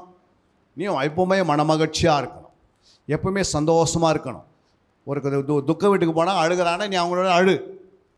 ஒருத்தர் மனமகிழ்ச்சியாரு. வேதனையோடு இருக்காதே, சஞ்சலத்தோடு இருக்காதே, பலவீனத்தோடு இருக்காதே. எத்தனை உபத்திரங்கள் வந்தாலும் அது உங்களை விட்டு ஓடிடும். எத்தனை பாடுகள் வந்தாலும் அது உங்களை விட்டு விலகிடும். எத்தனை விதமான துன்பங்கள் வந்தாலும் அது உங்களை விட்டு விலகிடும். அல்லேலூயா. அப்போ கிறிஸ்துவனுடைய முகத்தை போல் உங்களுக்குள்ளே இருக்குதா? கிறிஸ்து போல் ஆக்டிவிட்டாக இருக்கிறீங்களா? கிறிஸ்து போல வாழ்ந்து காட்டுறீங்களா? எப்போ பார்த்தாலும் குறைகளோடு இருக்கிறோம். அல்லேலூயா. அவரே சொல்கிறாரு, நிறைவானது வரும்போது, அப்போ நிறைவானது தான் அன்பு. இந்த அன்பு வரும்போது குறைவானது என்ன பண்ணிடும்? அப்போ அன்புக்கு என்ன இல்லை? போராமை இல்லை. என்ன இல்லை? அன்புக்கு போராமல் இருக்காது. உனக்குள்ள அன்பு தான் யாரை பார்த்து நீ போராமப்பட மாட்டேன். புரியுங்களா? கர்த்தர் அவங்கள ஆசீர்வதிக்க போவார், என்னையும் ஆசீர்வதிப்பார் அப்படின்னு நம்ம நினைப்போம். ஏன்னா அன்பினால தான் என்ன பண்ண முடியும்? சபையை கட்ட முடியும். அன்பினால தான் இந்த மக்களை என்ன பண்ண முடியும்? மனம் திரும்ப கொண்டு வர முடியும். இன்னைக்கு அன்பு இல்லாதனால பயம் வந்துடுது. பூரண அன்பு பயத்தை புறம்பே தள்ளுகிறது. அப்போ அன்பு 30%, பூரண அன்பு 60%, பரிபூரண அன்பு 100%. அப்போ அன்பு வளரணுமே. எப்படி வளரும்? ஒரு கனி கொடுத்தா ஒரு மரம் அடுத்த வருஷம் எத்தனை கனி கொடுக்கணும்?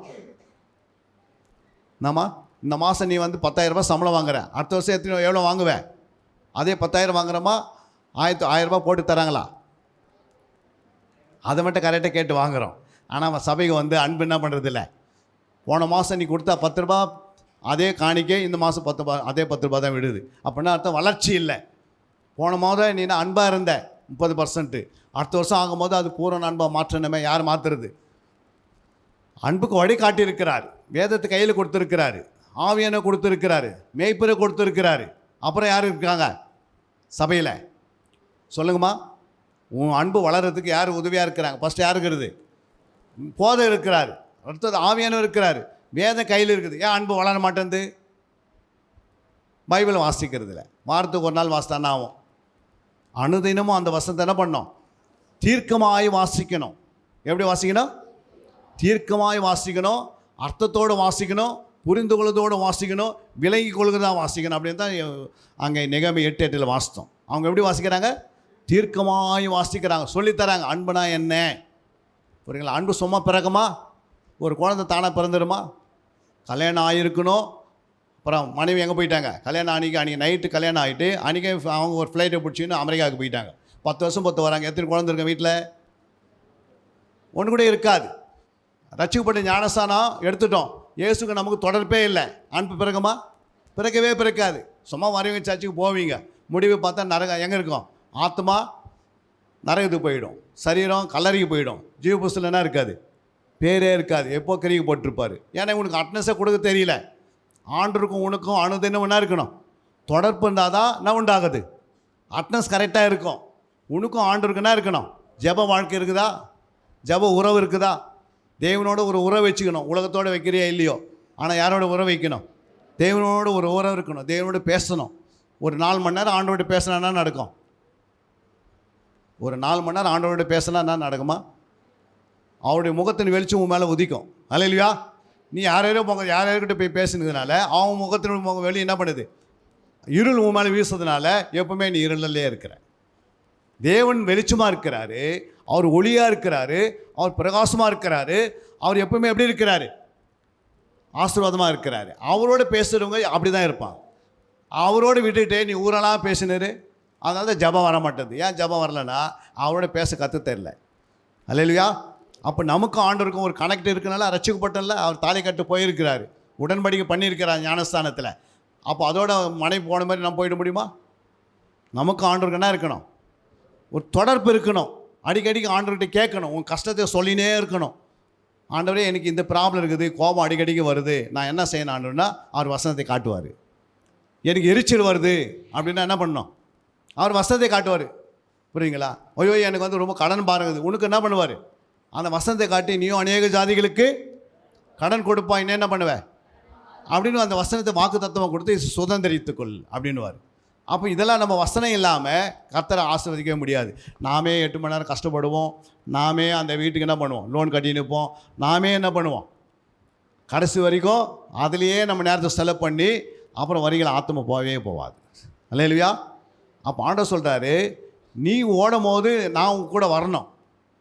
கர்த்தர் கூட இருந்தால்னா உன்னுடைய வேலை ஸ்தானம் ஆசீர்வதிக்கப்படும். நீ செய்கிற கையிட்டு செய்து எல்லாமே எப்படி இருக்கும்? கர்த்தர் யோசேப்போடு இருந்தார். யோசேப்பை கர்த்தர் நாளுக்கெல்லாம் என்ன பண்ணினார்? விருத்தி அடைந்தே இருந்தார். புரியுங்களா? சாதாரண ஒரு எப்படி இருந்தார்? ஒரு வீட்டு வேலைக்கு எப்படி இருப்பாங்க? ட்ரெஸ் எப்படி போட்டிருப்பாங்க? ஒரு வீட்டுக்காரன் வேலை செய்கிற மாதிரி அங்கே போத்திபார் வீட்டில் எப்படி இருந்தார் யோசேப்பு? வேலைக்காரனாக இருந்தார். ஆண்டவர் கூடவே இருந்தார். ஆனால் ஆண்டவர் கூடவே இருக்கிறாரு. ஆனால் அந்த எஜமான வீடு எப்படி இருக்குதான்? அந்த வீட்டை கர்த்தர் ஆசீர்வதிக்கிறார். இவன் வேலைக்காரனே இருக்கிறான், ஆனால் அந்த வீடு ஆசீர்வதிக்கப்படுது. அவனே சொல்கிறான், நீ எங்கள் வீட்டில் இருக்கிற வரைக்கும் என் வீடு ஆசீர்வதிக்கப்படுது. புரியுங்களா? இதை சொல்லி முடிந்து கொஞ்ச நாள் பிறகு அவன் ஜெயிலுக்கு போகிறான். ஜெயிலில் போன பிறகு அவன் ஜெயில் ட்ரெஸ் போடுறான். எந்த ட்ரெஸ் போடுறான்? ஜெயில் ட்ரெஸ் போடும் போது ஜெயிலுக்கு இருக்கிறவங்களாம் ஆசீர்வதிக்கப்படுறாங்க, அங்கே இருக்கிறவங்களாம் தீர்க்கதரிசனம் உரைக்கிறான், யோசு பற்றி சொல்கிறான். அப்படி சொல்லினே இருக்கும்போது கர்த்தர் ஒரு நாள் என்ன பண்ணுறாரு? பார்வோனுக்கே ஒரு சொப்பனம் வருது. அந்த சொப்பனத்துக்கு அங்கே இருக்கிற எந்த ஞானியால் என்ன பண்ண முடியல? பதில் சொல்ல முடியல. இவனுக்குள்ளே ஞானம் இருக்கிறது, தேவன் இருக்கிறாரு. கர்த்தர் இவனை எடுத்து பயன்படுத்தி அந்த தேசத்துக்கு என்ன மாற்றிறாரு? பிரதம மந்திரியாக மாற்றி அங்கே இருக்கிற பொண்ணை எடுத்து அவன் கையில் கொடுக்குறாரு அந்த ராஜா. அல்லேலூயா. இது இந்த நாள்லேருந்து இந்த மனைவி என்ன இருக்கும்? உனக்கு மனைவியாக இருக்கும் அப்படின்னு. எவ்வளோ அழகாக பாருங்கள். மனைவி எங்கே இருக்குது? அரண்மனையில் இருக்குது அவனுக்கு. நம்ம மனைவி ஊரெல்லாம் தேடுறோம், எங்குமே கிடைக்க மாட்டேங்குது. அல்லேலூயா. ஏன்னா ஞானம் இல்லை. தானியேலுக்குள்ள ஞானம் இருந்தது, சிங்காசனத்தை போய் உட்கார்றாரு. நம்ம ஞானம் இருந்தால் தான் கர்த்தர் பரலோகத்துக்கு கொண்டு போய் உட்கார வைப்பார். நமக்கு தேவ ஞானமே இல்லை. சும்மா வரோம், கை தட்டுறோம், கொஞ்ச நேரம் ஆண்டவர் மகிழ்ந்துப்படுவாரா? நீ பரிசுத்தமாக வாழ்ந்தால் தான் அவருக்கு மகிமை. சொல்கிறார்ல, அவருடைய வார்த்தை உங்களுக்குள்ளே நிலைத்திருந்தால் நீங்கள் எவைகளாம் கேட்கிறீங்களோ அதெல்லாம் உனக்கு கொடுப்பார். அப்போ வார்த்தை எங்கே இருக்குது? பைபிள் இருக்குது. இது எப்படி உனக்குள்ளே வரும்? தொண்டையில் போட்டு உள்ளே அனுப்பினா வருமா? இதை அனுதினம் வாசிக்கணும். இதுக்கு நேரத்தை கொடுக்குறீங்களா? உன் ஆத்மாவை நீ தானே நேசிக்கணும். உன் ஆத்மாவை நீ கைவிட்டனா ஆண்டவர் சொல்ல, உன் ஆத்மா வாழ்கிறது போல நீ எல்லாவற்றிலும் வாழ்ந்து பலவீனமாக சொன்னார். சுகமார் ஏன் சொன்னார்? ஆத்மாவை யார் வாழ வைக்கிறாலும் அவங்க சரித்தான் சுகமாக இருக்கும். ஆத்மாவுக்கு தேவையான ஆகாரத்தை எப்போ நீ நிறுத்தறியோ அப்போ பலவீனம் உன்னை தாக்கிடும், பிசாசு உன்னை தாக்கிடுவான். ஏன்னா பிசாசுக்கு தேவனுடைய வார்த்தை கண்ட பயம். அதனால தான் என்ன சொல்கிறார், நூற்றுக்கு அதிபதி வந்து ஒரு வார்த்தை சொன்னால் போதும், முழு பைபிள் கூட எனக்கு வேணாம், ஒரு வார்த்தை சொல்லுங்கள், அது விசுவாசிக்கிறேன்றான். அப்போ ஆண்டவர் சொல்கிறார், இஸ்ரவேல் தேசத்திலேயே இப்படியாப்பட்ட விசுவாசத்தை நான் இதுவரையும் காணலேன்றாரு. அப்போ நம்ம ஆண்டோடைய வார்த்தை மேலே விசுவாசம் இருக்குதா? இதுக்கு மேலே நேரத்தை கொடுத்தா இது உன்னை ஆசீர்வதிக்கும். ஜெபத்தில் உனக்கு நேரத்தை கொடுத்தா கர்த்தர் உன்னை ஆசீர்வதிப்பார். உன்னை ஒருபோதும் கைவிடவே மாட்டார். அல்லேலூயா. உன்னை அழகாக வர்ணித்து உன்னை அழகுப்படுத்தி இந்த பூமியில் உன்னை ஆசீர்வதித்து நித்திய ஆசீர்வாதத்தினால் உன்னை ஆசீர்வதிப்பார். அல்லேலூயா. ஒரு நாளும் கர்த்தர் உன்னை வெட்கப்பட விடவே மாட்டார். ஏன்னா அவர் உனக்குள்ளே இருக்கிறபடினால் உன்னை யாரும் எந்த தொந்தரவு பண்ணவே முடியாது. அல்லேலூயா. ஏன்னா உன்னிடத்தில் அன்பு இருக்கிறது. அன்பு தானாக வராது.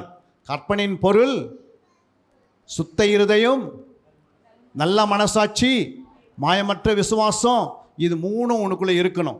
ஐயோ எனக்கு அது இருதயம் அசுத்தமாக இருக்குது, அப்போ என்ன பண்ண முடியாது, அன்பு உருவாகாது. அப்படி உருவாச்சுன்னா அது மாயமல்லவன் அன்பாக மாறிடும். அல்லேலூயா.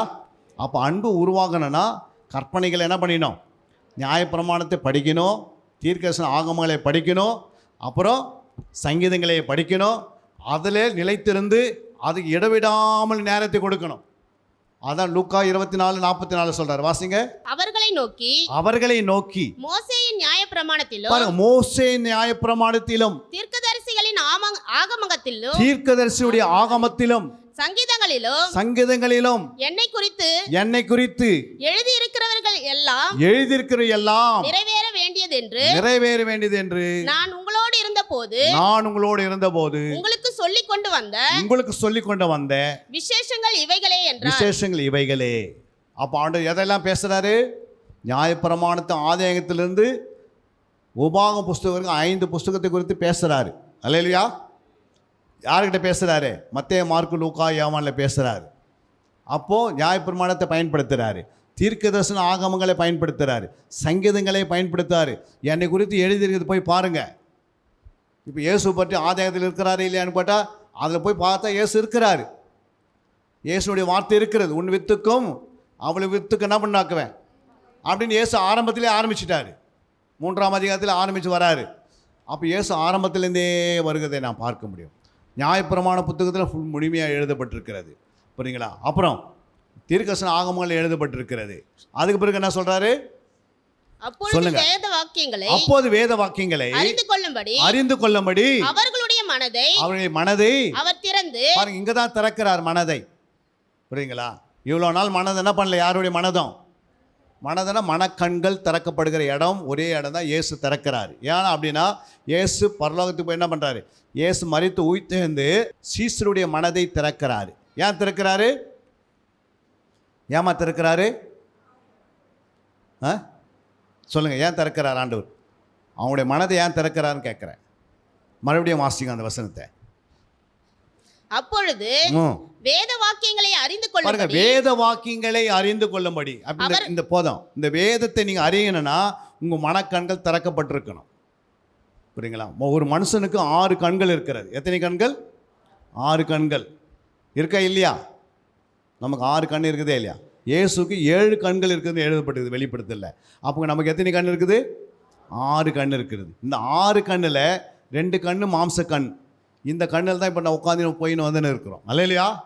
உன்னை ஆவின் கண்ணு தெரிஞ்சிச்சுன்னா எத்தனை ஆவி போகுதுன்னு உனக்கு தெரியும். அல்லையா? கேஎஸ்சிக்கு ஆண்டவர் ஆவின் கண்ணை திறக்கிறார். எலிசா ஆண்டவரே இந்த இவனுடைய கண்களை திறந்தாருன்னு சொன்னாங்க. ஆவின் கண்ணை திறந்த பிறகு எலிசா சுற்றி ரதங்கள் நின்று கொண்டு இருக்கிறது பார்க்குறாரு. ஓ, இவ்வளோ ரதங்கள் நின்றுது. அவன் என்ன சொல்கிறான்? கேஎஸ் என்ன சொல்கிறான்?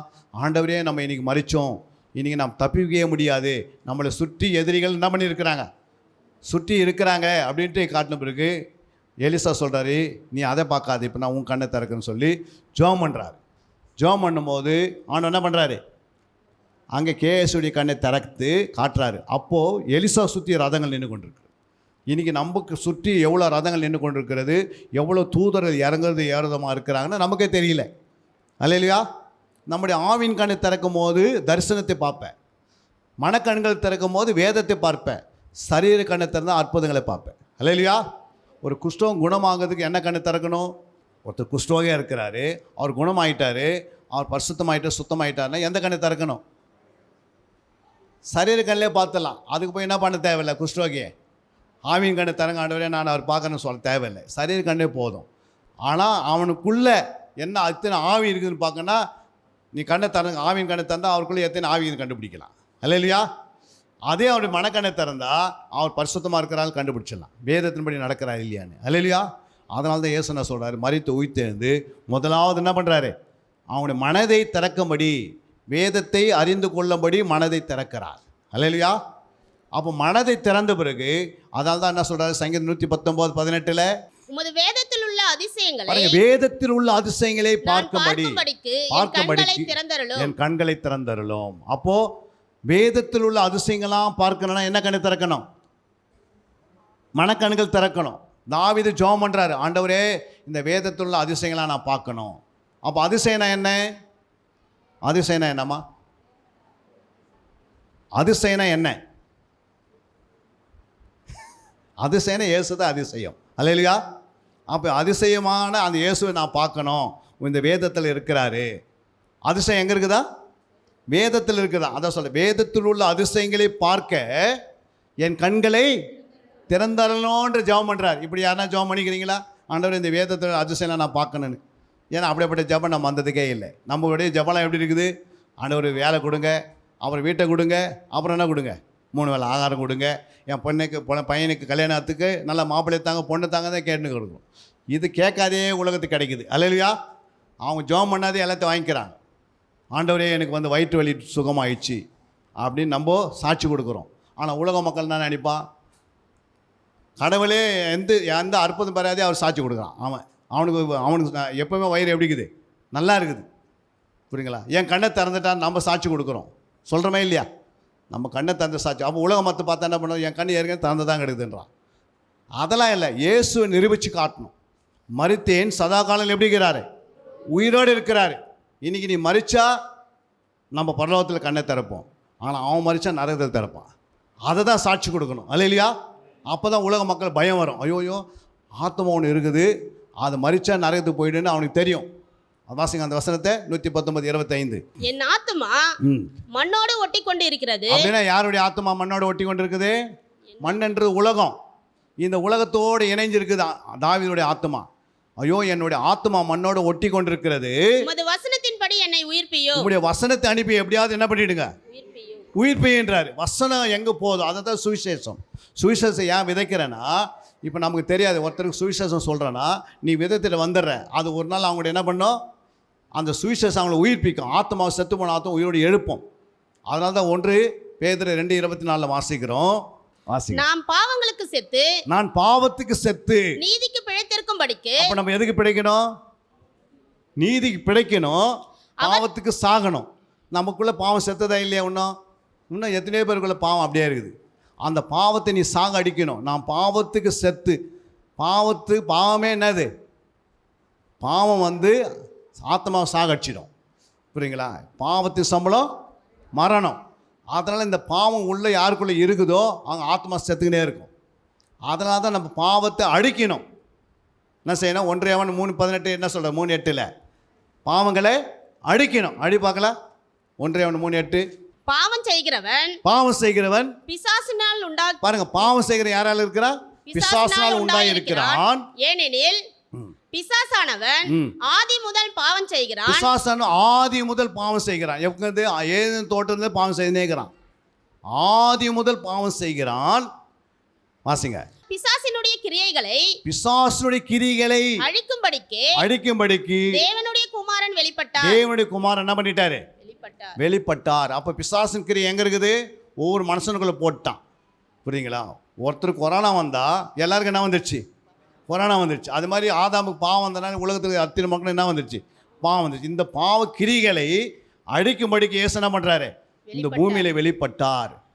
புரியுங்களா? கன்னி மரியாளுக்குள்ள பிறக்கிறாரு. 33 வருஷம் என்ன பண்ணுறாரு? 30 வருஷம் அங்கேயே வாழ்கிறாரு. 3 வருஷம் ஊழியத்தை செய்கிறாரு. பிசாசன் தலை என்ன பண்ணுறாரு? சிலுவையில் போய் நசுகிறாரு. அப்போ பிசாசுக்குள்ளே இன்னைக்கு பாவம் இருக்குதா இல்லையா? இருக்குதா இல்லையாம்மா? பிசாசுக்கு பிசாசின் கிரிகளை அழிக்கும்படியாக இயேசு என்ன பண்ணிட்டாரு? வெளிப்பட்டார். அப்படின்னா என்ன அர்த்தம்? பிசாசுக்குள்ள பாவத்தை ஆண்டவர் என்ன பண்ண அழிச்சிட்டார். இப்போ பிசாசுக்கிட்ட என்ன இல்லை? பாவம் இருக்குதா? பாவம் தான் அவன் மறுபடியும் பாவத்தை புகுத்துருவான், ஆதா மாதிரி. அல்லையா? அவன் பாவம் செய்யக்கூடாது, அவன் பாவத்தை புகுத்தாது இருக்கிறத தான் பிசாசு கிரிகளை அழிக்கிறார். புரியுங்களா? நம்முடைய பாவத்தை என்ன பண்ணுறாரு?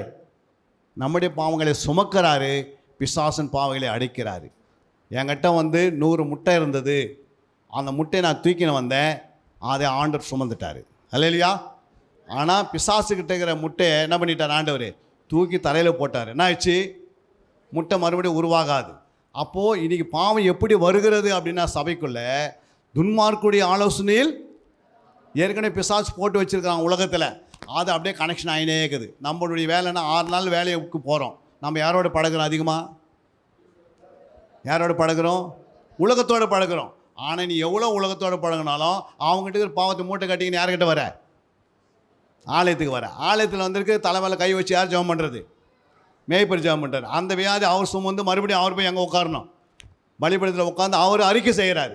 இதை தான் இன்னைக்கு நடக்குது. அல்லையா?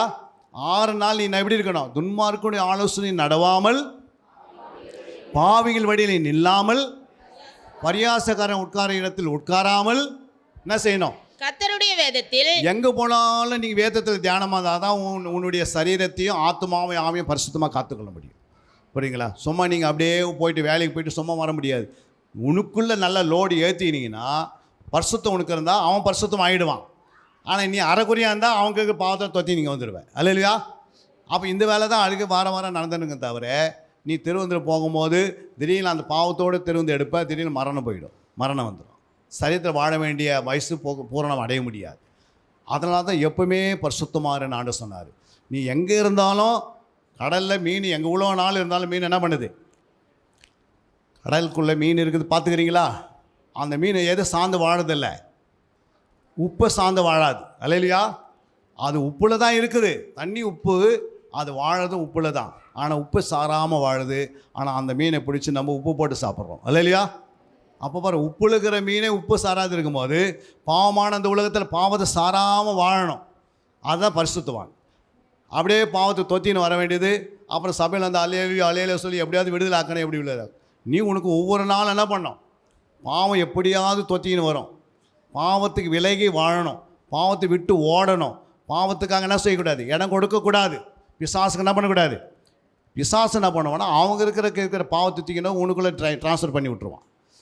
புரியுங்களா? 2வது ஆண்டு சொல்கிறாரு, 1 கொரிந்தியர் 5:11.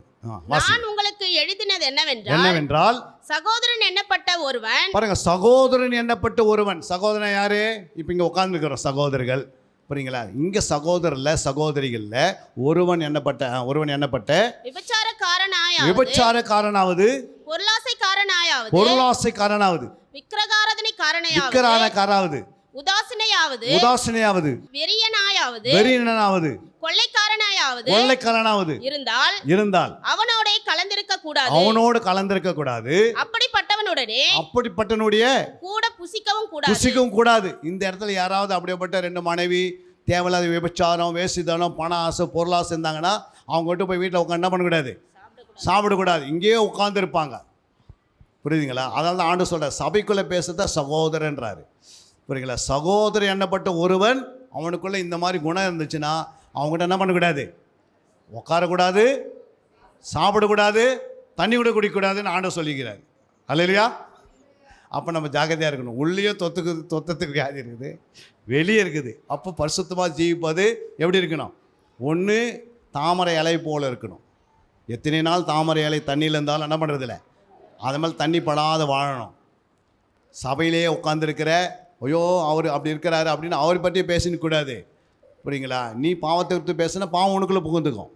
நீ பரிசுத்தத்தையே பேசணும். உன் வாய் எப்போ தந்தாலும் என்ன இருக்கணும்? பரிசுத்தத்தை பேசணும். நெகட்டிவானது பேசுனா அவனுக்கு வியாதி நீ பேசுனா அந்த வியாதி உனக்கு தொத்திக்கும். நெகட்டிவ் ஆனதை வாயில் வரக்கூடாது, பாசிட்டிவ் ஆனதே வரணும். புரியுங்களா? எவ்வளோ வியாதி இருந்தாலும் நான் சுகமாயிடுவேன், நான் ஆரோக்கியமாயிடுவேன். எவ்வளோ கடனாக இருந்தாலும் நான் சீக்கிரமாக என்ன பண்ணுவேன், கடன் அநேக ஜாதிகளுக்கு நான் கொடுக்குற மாதிரினா என்னை உருவாக்குவார். நான் பாவி இல்லை, நான் பரிசுத்தமாகிடுவேன், நான் பரிசுத்தமாகிடுவேன். புரியுங்களா? சின்ன குற்றம் குறையில் இருந்தால் இயேசு ரத்தத்தை நான் கழுவப்படணும், இயேசு ஜலத்தினால் கழுவப்படணும், இயேசுடைய ஆவினால் கழுவப்படணும். கொஞ்சம் கொஞ்சமாக வளரணும் ஆவிக்குள்ளே. அல்லையா? பாவத்தை சார்ந்து வாழ்ந்துனீங்கன்னா, பாவ மனசோடு உட்காந்திங்கன்னா அது உனக்கு வந்துடும். ஆனால் எல்லா மக்களும் என்ன பண்ண உலகத்தில் நேசிக்கணும், எல்லாரையும் நேசிக்கணும். ஆனால் எல்லோரும் ஐக்கியமாக இருக்கக்கூடாது. ஐக்கியம் வேறு, நேசிக்கிறது வேறு. நேசிக்கிறது அன்பு, ஐக்கியம் உறவு. அல்லையா? உறவு எல்லார்கிட்டையும் என்ன பண்ணிருக்க முடியுமா? பரிசுத்தவான்களோட உறவாக இருக்கணும். அதான் பரிசுத்தமாக இருக்கிறவர்கள் இன்னும் பரிசுத்தம். ஏன்னா நம்மளை பரிசுத்தத்துக்காக வேறு பிரிச்சுட்டார், நம்மளுக்கு ஆண்டு தெரிந்து கொண்டார். புரியுதுங்களா? உலகத்துக்கு நமக்கு என்ன இல்லை, ஐக்கியம் கிடையாது. ஒளிக்கும் இருளுக்குன்னா இல்லை, ஐக்கியம் இல்லை. அப்போ ஐக்கியம் இல்லாத ஒரு வாழ்க்கை வாங்கினா ஒளியின் பிள்ளைகளோடு இருக்கணும், ஜெபிக்கிறோடு இணைஞ்சிக்கணும், நல்ல வேதத்தை வாசலோடு இணைஞ்சிக்கணும், மேய்ப்பரோடு இணைஞ்சிக்கணும், மேய்ப்பருடைய ஆலோசனை கேட்கணும், மேய்ப்பர் என்ன சொன்னாலும் அதன்படி கேட்கணும். அல்லையா? ஏன்னா மேய்ப்பன் தான் இந்த பொறுப்பு. இந்த சபைக்கு யார்? மேய்ப்பன் தான். மேய்ப்பன் கீழே நீங்கள் இருக்கிறீங்க. சபை மேலே பரலோகத்தில் எழுதப்பட்டிருக்கிறது. இயேசு நம்மோட சபைன்னா எங்கே எழுதப்பட்டிருக்குது? பரலோகத்தில் இருக்குது. உங்கள் பேரெல்லாம் பரலோகத்தில் ஜீவ புஸ்தகத்தில் இருக்கும், மேய்ப்போட பேர் இருக்கும். மேய்ப்பர் கீழ்ப்படியாதுன்னா எபிரேயர் 13:17 படியும் எபிரேயர் 13:7 படியும் எச்சரிக்கையாக இருக்கணும். இந்த வசனத்தை வாசி முடிக்குங்க. எபிரேயர் 13:7. தேவ வசனத்தை உங்களுக்கு போதித்து. அப்போ யார் போதிக்கிறது? உங்கள் மேய்ப்பன் போதிக்கிறாரு. தேவனுடைய வசனத்தை உங்களுக்கு போதிக்கிற உங்கள் ஊழியக்காரனை, உங்களை நடத்தினவர்களை நீங்கள் நினைத்து அவர்களுடைய நடக்கை முடிவை நன்றாய் சிந்தித்து அவர்களுடைய விசுவாசத்தை பின்பற்றுங்கள். அப்போ அவங்க பேசும்போது நீங்க சொல்லலாம், இந்த தேதியில நாளை சாயந்தரம் மாலையில 5 மணிக்கு என்ன இருக்குது சபையில், 5 மணிக்கு ஒரு மீட்டிங் இருக்குதுன்னு சொன்னால் அவர் வார்த்தை கேட்க வேண்டியது. அப்புறம் அங்கே போன வெளியே மறந்துட்டு எனக்கு 1000 வேலை இருக்குதுன்னு சொன்னால் என்ன அர்த்தம்? எது முக்கியம் எது முக்கியம் இல்லை நமக்கு தெரியணும். புரியுங்களா? அப்போ அவர் வார்த்தை என்ன பண்ணல, கீழ்ப்படியலை. அப்போ அது ஜீவ புஸ்தகத்தில் ஆண்டவர் எழுதுவார், இந்த டேட்டில் இவர் சொன்ன டேட்டுக்கு இவங்க கீழ்ப்படியலை, ஜீவ புஸ்தகத்துலேருந்து என்ன பண்ண உனக்கு வர நன்மையெல்லாம் கட் ஆகிடும். அல்லையா? ஏன்னா நீ கேட்கல, மேய்ப்பனுடைய வார்த்தை கீழ்ப்படியலை. எவ்வளோ வேலை இருந்தாலும் உங்கள் மேய்ப்பன் சொன்னால் எல்லாத்தையும் விட்டுட்டு எங்கே வந்துடணும்? தேவனுடைய ஆலயத்துக்கு வந்துடணும். புரியுங்களா? அந்தமானில் சபை எப்படி இருந்தது? அவர் சொன்னபடி கேட்கவே இல்லை. மேய்ப்பர் மட்டும் என்ன பண்ணுது? அந்தமான் நிக்கோபாரில் சுனாமி வந்தது. சுனாமியில் பார்த்தீங்கன்னா அந்த ஊழியக்காரர் மட்டும் தான் தப்பிச்சு வெளியே வந்தார், மீதி எல்லாம் சபை மூடிச்சு. சபையில் தான் உட்காந்துக்கிறாங்க எல்லாமே. யாரும் கீழ்ப்படியலை. அதனால என்ன பண்ண, இந்த மக்களை வச்சு ஆண்டவன் என்ன பண்ண முடியும்? இப்போ ஊழியக்காரர் மட்டும் வெளியே கொண்டு வந்து சுவிசேஷ சர்வீஸுங்கிறார். அந்த ஊழியக்காரர் சாட்சி கொடுத்துருக்கிறாரு. எங்களுடைய யூடியூப்பில் போய் பாருங்கள், ட்ரூத் பைபிள் டிவியில் அவர் சாட்சி கொடுக்குறாரு. புரியுங்களா? அவர் மனைவி கூட இழந்துட்டார் அந்த சுனாமியில். அந்த நிக்கோபாரில் ஒருத்தரோட தப்பிக்கலை, நிக்கோபாரே முடிச்சு. அந்தமானில் இன்னொரு தீவு தான் அது நிக்கோபார். அந்த நிக்கோபாரில் நாங்கள் போயிட்டு வந்தோம். இப்போது ஒரு 3 முறை 4 முறை 72 மணி நேரம் ஜெபத்தை நடத்திட்டு வந்தோம் அந்தமானுக்கு போயிட்டு. அப்போ நீங்கள் போய் பாருங்கள், ஒரே ஒரு ஊழியக்காரர் மட்டும் தப்பிச்சு வெளியே வந்தார். நாளைக்கு ஐயா மட்டும் பரவாயில்ல போய் உட்காராரு, சபை கீழே போயிடும். புரியுங்களா? அதனால தான் மேய்ப்பர் சொல்கிற எல்லா வார்த்தையும் என்ன பண்ணோம், கீழ்ப்படியணும். அடுத்தது சொல்கிறது அப்படின்னு அர்த்தம். 7ஆம் வசனம் வாசிங்க. தேவ வசனத்தை உங்களுக்கு போதித்து உங்களை நடத்தினவர்களை நீங்கள் நினைத்து அவர்களுடைய நடக்கையின் முடிவை நன்றாய் சிந்தித்து அவர்களுடைய விசுவாசத்தை பின்பற்றுங்கள். அப்போ யாருடைய விசுவாசத்தை பின்பற்று?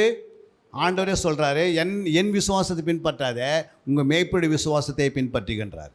அப்போ மேய்ப்பர் விசுவாசி. அப்போ மேய்ப்பர் சொல்கிறாருன்னா அவர் விசுவாசம் என்ன பண்ணணும், பின்பற்றணும். இப்போ 17ஆம் வசனம் சொல்லுது, உங்களை நடத்துகிறவர்கள் உங்கள் ஆத்துமாக்களுக்காக உத்தரவாதம் பண்ணுகிறவர்களாய். ஆத்துமாக்களை யார் உத்தரவாதம்? நான் இல்லை, நான் வந்து இன்னைக்கு சொல்லிட்டு சாயந்தரம் ஓடிடுவேன்.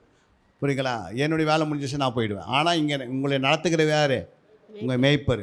அவர் என்ன பண்ணியிருக்கிறாரு? உத்தரவாதம் பண்ணியிருக்கிறாரு. உத்தரவாதம் பண்ணுறனால தான் விடுத்திருக்கிறாரு. விடுத்திருக்கிறது ஜெபம் பண்ணுறாரு, அவரோட இணைஞ்சிக்கணும். புரியுங்களா? விடுப்பு வெளிச்சாவோட ஓடியாந்து எங்கே வந்து விழுந்துடணும், ஆலயத்துக்கு வந்துடணும். மழை வந்தாலும் வந்து ஆலயத்துக்கு வந்துடணும். மழை பேர் சொல்லக்கூடாது. அல்லையா? நீங்கள் எப்படி காற்று அடித்தாலும் புயல் அடித்தாலும் என்ன பண்ண, பயப்படாத தேவனுடைய ஆலயத்தில் வந்து இருக்கிற எல்லா வேலையும் விட்டுட்டு ஓடியாரணும். அதுதான் சபை. ஐயோ மேய்ப்பருக்கு இன்றைக்கி நான் கீழ்ப்படிவேன், எனக்கு 1000 வேலை இருக்குது சொல்லிக்கின்னு குறை சொல்லிக்கின்னு என்ன பண்ணுறோம், இதே காலத்தை ஓட்டுறோம். எத்தனை நாள் ஏமாற்றுவேன்? ஒரு நாள் திடீர்னு உண்மையாக நடக்கும். அன்றைக்கி சபையில் இருக்கிற மட்டும் தான் எடுத்துக்கொள்ளப்படுவாங்க. இங்கே அங்கே அலைஞ்சு தெரியுங்க என்ன பண்ண போகவே முடியாது. அதனால தான் ஆலயம் வரைக்கும் கடைசி நாட்களில் வாழ்ந்துன்னுக்குறோம். ஏதோ நம்ம வந்து என்ன பண்ணுறோம், இன்னும் ஒரு 1000 வருஷம் தான் வாழ்ந்துடலாம். நம்ம வந்துக்கிறது எந்த நாளில் வந்திருக்கிறோம்? கடைசி நாட்களில் பயங்கரமான யுத்தம் நடந்துருக்குது. அங்கே இங்கே வந்து குண்டு விழுமா விழாதா? ஒரு மாமன் இருந்தால் இந்தியா போயிடும். யோசித்து பாருங்கள், எப்போ என்ன நடக்குன்னு யாருக்கும் தெரியாத நாட்டில் வாழ்ந்துருக்குறோம். புரியுங்களா? ஒரு இடத்துல பஞ்சம் வந்துருக்குது, சில நாட்டில் பஞ்சம் இருக்குது, சில நாட்டில் யுத்தம் நடந்துருக்குது, சில நாட்டில் பயங்கரமான வாத நோய், குரங்கு காய்ச்சல், என்னென்ன காய்ச்சல் சொல்கிறாங்க எல்லாமே வந்துடுச்சு. மற்ற 24 சொல்லப்பட்ட அத்தினை வந்துருக்குது. சில இடத்துல ஜனத்துக்கு விரோதமாக ஜனம் எழுப்பி நிற்குது. சில இடத்துல பார்த்தீங்கன்னா என்ன நடக்குது சொல்லுங்கள், சுனாமி வந்து நடக்குது. ஆனால் நம்ம ஆசீர்வாதமாக இருக்கிறோம். நம்ம தேவ சமூகத்தில் உட்காந்து உங்கள் மேய்ப்பர் சொல்கிற வார்த்தை கீழ்ப்படிந்து நம்ம என்ன செய்யணும், உங்களை நடத்தினவர்களை அவங்களுடைய விசுவாசத்தை பின்பற்ற வேண்டும். அவங்க உங்களுக்காக உத்தரவாதம் பண்ணியிருக்கிறதுனால அவர் என்ன சொல்கிறார் அப்படியே கேட்கணும். அடுத்தது, உத்தரவாதம் பண்ணியிருக்கிறவர்களாய் வீழ்த்திருக்கிறவர்கள் ஆனபடியால் அவர்கள் துக்கத்தோட அல்ல சந்தோஷத்தோட அதை செய்யும்படி, எதை செய்யும்படி, அந்த விழுத்திருக்கிறது அப்படியே செய்யும்படி அவர்களுக்கு கீழ்ப்படிந்து அடங்குங்கள். கீழ்ப்படிந்து அடங்கணும். நிறைய பேர் கீழ்ப்படிக்கிறாங்க, ஆனால் அடங்குறது இல்லை. அல்லேலூயா. சொல்கிறது செய்கிறோம், ஆனால் என்ன பண்ணோம், கீழ்ப்படியணும். அடுத்தது என்ன பண்ணோம், அடங்கி இருக்கணும். சொல்லுங்கள் அடியான்னு கேட்குறேன். புரியுங்களா? சொல்லுங்கள் ஐயா நான் கேட்குறேன் அப்படின்னு எத்தனை போய் கேட்குறீங்க? அவங்கள்ட்ட கரங்களை உயர்த்தி ரொம்ப கஷ்டமாக தூக்குறீங்க. நல்ல கரங்களை சொல்லி, நான் கீழ்ப்படிவேன், அடங்கி இருப்பேன். வரிகளை போகணுன்னா இதெல்லாம் செய்யணும். ஐயா இல்லைங்க ஆண்டவரே, நான் அந்த சர்ச்சுக்கு போனேன், இந்த சர்ச்சுக்கு போனேன். கிளாஸ் ஏ கிளாஸில் உட்காந்து சி கிளாஸில் உட்காந்து என்ன ஆகும்? ஒன்று ஏ கிளாஸில் உட்காந்து அட்டன்ஸ் போடணும். இல்லைங்க அந்த சர்ச்சில் உட்காந்து இந்த சர்ச்சில் உட்காந்து அந்த அப்படிலாம் ஆண்டு கேட்க மாட்டார். எங்கே மரத்தை நட்டாரோ அங்கே தான் தண்ணி ஊற்றணும். தண்ணி ஊற்றுற இவர் மரம் அங்கங்கே போய் நட்டப்பட்டு இருந்தால் என்ன ஆகும்? மரம் செத்துரும். அல்லேலூயா. ஆனால் எந்த ஆலயத்தில் உங்களை ஆண்டவர் உட்கார வச்சாரோ அந்த ஆலயத்துடைய மேய்ப்பரு கீழ்ப்படியலை அப்படின்னா வரிகள் என்ன பண்ண முடியாது, போகவே முடியாது. அந்த பாஸ்டரை பரிசுத்தமாக்கிடுவார். அந்த தீர்க்கதரிசனை என்ன பண்ணிட்டு பரலோகத்துக்கு கொண்டு போவிட்டு அதெல்லாம் மாயமலம். உன் மேய்ப்பின் கீழே இருந்தீங்கன்னா மேய்ப்பின் உன்னை சரியாக நடத்தலை அப்படின்னா சபை முழுமையாக எடுத்துக்கொள்ளப்படும், மேய்ப்பர் கைவிடப்படுவார். மேய்ப்பன் உன்னை கரெக்டாக நடத்தி நீங்கள் கீழ்ப்படினா மேய்ப்பர் எடுத்துக்கொள்ளப்படுவார், நீங்கள் கைவிடப்படுவீங்க. அல்லேலூயா. அதை தான் ஆண்டவர் வச்சிருக்கிறார். அது மேய்ப்பனுக்கு மேலே யாருக்குது? இயேசு இருக்கிறார். எல்லாம் முழங்கால் படிக்கிடுவோம். அப்படியே ஒரு நிமிடம் முழங்கால் படிக்கிட்டு ஆண்டவர் சொன்ன வசனத்துக்கு எல்லாம் கீழ்ப்படிங்க. ஆண்டவர் என்ன சொன்னார்? மேய்ப்பனுக்கு எல்லாவற்றையும் என்ன பண்ணணும்? விசுவாசத்தை பின்பற்றணும். அல்லேலூயா. ஐயோ எங்கள் மேய்ப்பனுடைய விசுவாசம் எப்படிப்பட்ட விசுவாசம்! இந்த ஆலயத்தை கட்டுவதுக்கு எவ்வளோ கஷ்டப்பட்டு இருக்கிறாரு. அல்லேலூயா. இன்றைக்கி முன்னாடி இருக்கிற ஆலயம் கட்டி நிறைவேற்றணும். அதுக்காக எத்தனை பேர் கொடுக்குறீங்க? கொடுக்குறதே இல்லை. அல்லேலூயா. கொடுக்குறோம் தான் கொடுத்துனுக்கிறாங்க, கொடுக்காதவங்களாம் ஏமாற்றினுக்கிறாங்க. அல்லேலூயா. கொடுக்கணும். எந்தவுடைய ஆலயம்? நம்முடைய ஆலயம். நீங்கள் உட்காந்து ஆராதனை செய்வதுக்கு இடத்து இப்படி பூசாத நம்ம வீடு இருந்தால் எப்படி இருக்கும்? பூசாத வீட்டில் டக்குன்னு கல்யாணம் நடத்துமா? நடத்த விட்டா நம்ம ஆலயத்தை நடத்தினுக்கிறோம். அல்லேலூயா. ஆனால் எப்படி இருக்குது? ஆளுக்கு ஒரு மூட்டை சிமெண்ட்டு குத்தாவே ஈஸியாக என்ன பண்ணிடலாம், முடிச்சிடலாம். ஒரு 10 பேருக்கு நான் கூலி தரேன், முடிஞ்சிடுச்சு. நான் 10 மூட்டை சிமெண்ட்டு தரேன், எவ்வளோ நேரம் ஆகும்? இது ஒரு ஈஸியாக சர்ச்சையில் அலோன்ஸ் பண்ணுறாங்க. அவங்க ஒரு வீட்டில் 2 சிமெண்ட் மூட்டை தூக்கின்னு போட்டாங்க. புரியுதுங்களா? ஈசிஐயில் மெட்ராஸில் நான் போன சர்ச்சையில் அவருக்கு 1.5 கோடி ரூபாய் சேர்த்துட்டார். நம்ம எத்தனை பேர் இருக்கிறோம் எண்ணி பாருங்கள். ஆளுக்கு 1000 ரூபாய் போட்டால் எவ்வளோ வரும்? எத்தனையோ வந்தது. ஒரு லட்சத்துக்கு என்ன பண்ணுது வரும். ஆனால் 1000 போட்டால் வருமா வராதா? ஒரு மாதம் சம்பளத்தை நான் கொடுப்பேன், சர்ச்சை கட்டுவேன், லாஸ்ட் வரையும் கட்டுவேன் சர்ச்சை. இந்த ஓடெல்லாம் பிரித்து எடுப்பேன், ஃபுல்லாக ஏசி போடுவேன். நான் உட்காந்து ஆராதனை செய்வதுக்கு நம்ம தான் என்ன பண்ணோம்? நம்ம வீட்டை மட்டும் கரெக்டாக கட்டுறோம். ஆனால் இதையும் கட்ட முடியல. அந்த பாரம் இல்லை, வாஞ்சை இல்லை, வைராக்கியம் இல்லை, ஆண்டவர் மேலே இருக்கிற நேசம் இல்லை, பாசம் இல்லை. அப்போ எப்படி கட்ட முடியும்? நம்ம தான் கட்டணும். அல்லேலூயா. நீங்கள் கொடுத்தா கத்த என்ன பண்ணுவார்? உனக்கு அமைக்க கொலிக்க கோடுவார் உனக்கு. நீ கொடுக்காத என்ன பண்ண முடியாது? ஆண்டவனுக்கு கொடுக்கவே முடியாது. கொடுங்கள், அப்போது உங்களுக்கு கொடுக்கப்படும். யாரெல்லாம் கொடுக்குறாங்களோ கத்தனை அவங்களுக்கு அதிகமாக கொடுப்பார். சிறுக விதைக்கிறவன் சிறுக இருப்பான். 10 ரூபா போட்டால் 10 ரூபா தான் கிடைக்கும். ஆண்டவர் அத்தனை பலனை அடிக்கடிக்க கொடுத்துட்றாரு. நீங்கள் என்ன கொடுக்குறீங்களோ அது 10 மடங்கு என்ன பண்ணும்? கொடுப்பார். அப்போ சிறுக விதைக்கிறவன் சிறுக இருப்பான், பெருக விதைக்கிறவன் பெருக இருப்பான். கொடுத்து பாரு. கர்த்தருக்காக நேரத்தை கொடு, தசம்பாகமாக நேரத்தை கொடு, ஆண்டவர் சமூகத்தை வந்து ஜபத்தில் கொடு, பணத்தை கொடு, காணிக்கை கொடு, வீட்டை கொடு, எல்லாத்தையும் கொடு. அல்லேலூயா. கர்த்தர் உங்களை உயர்த்துறா பாரு. உங்கள் பிள்ளைங்களை டாப் லெவலில் கொண்டு போவார். நீ கர்த்தரை வீட்டை கட்டினா நான் உங்கள் வீட்டை நானும் கட்டுவேன். கட்டுவார கட்ட மாட்டாரா? தாவீது சொல்கிறாரு, அவர் மாளிகையில் நான் மாளிகையில் இருக்கிறேன், அவர் கூரில் இருக்கிறார், உடனே கட்டு அப்படின்றார்.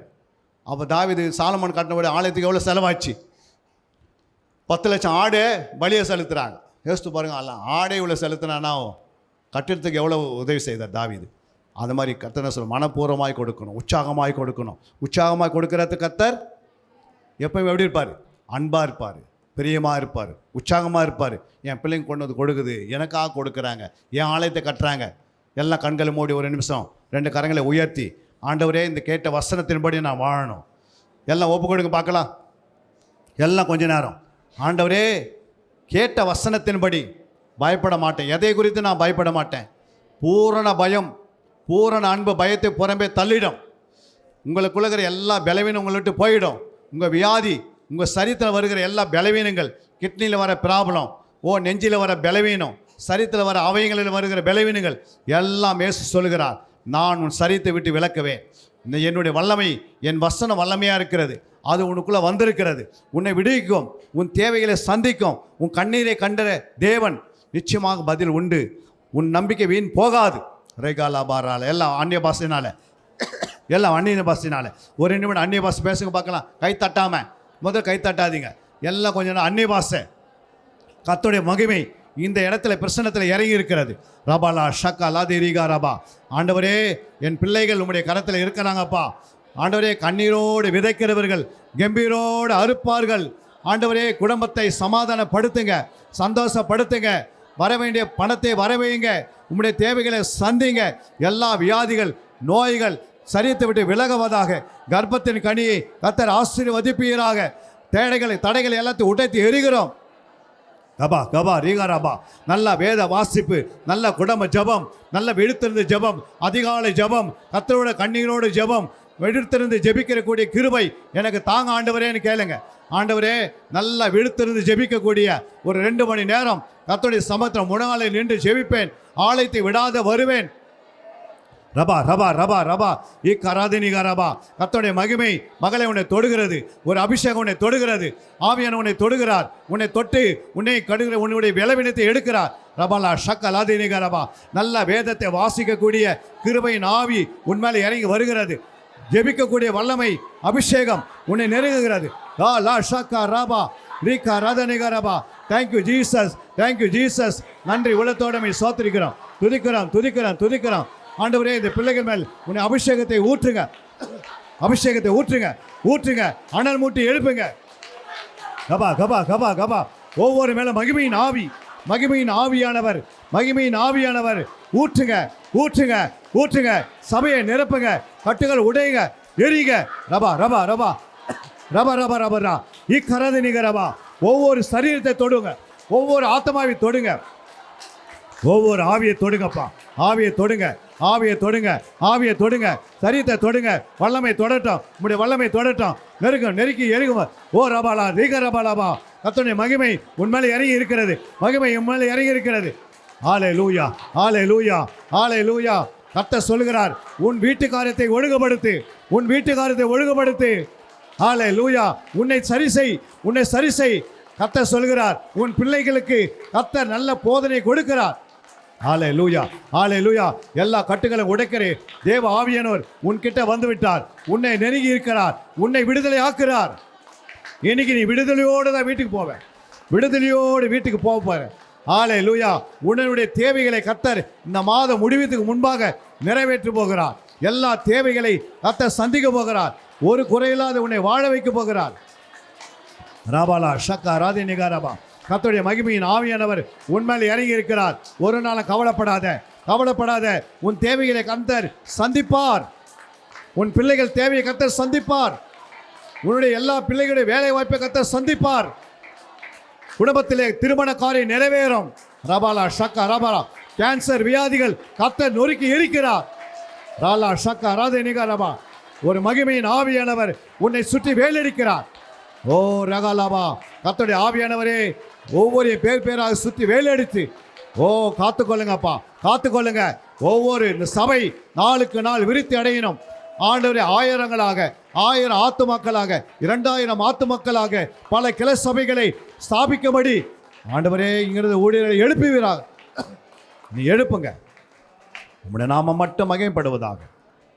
கர்த்தர் எங்கள் ஜெபத்தை கேட்டீர், அதுக்காக ஸ்தோத்திரம். உம்முடைய வசனத்தை இருதயத்தில் விதைக்கப்பட்ட ஒவ்வொரு வசனங்களும் 100 மடங்கு பலன் கொடுக்கணும்ப்பா.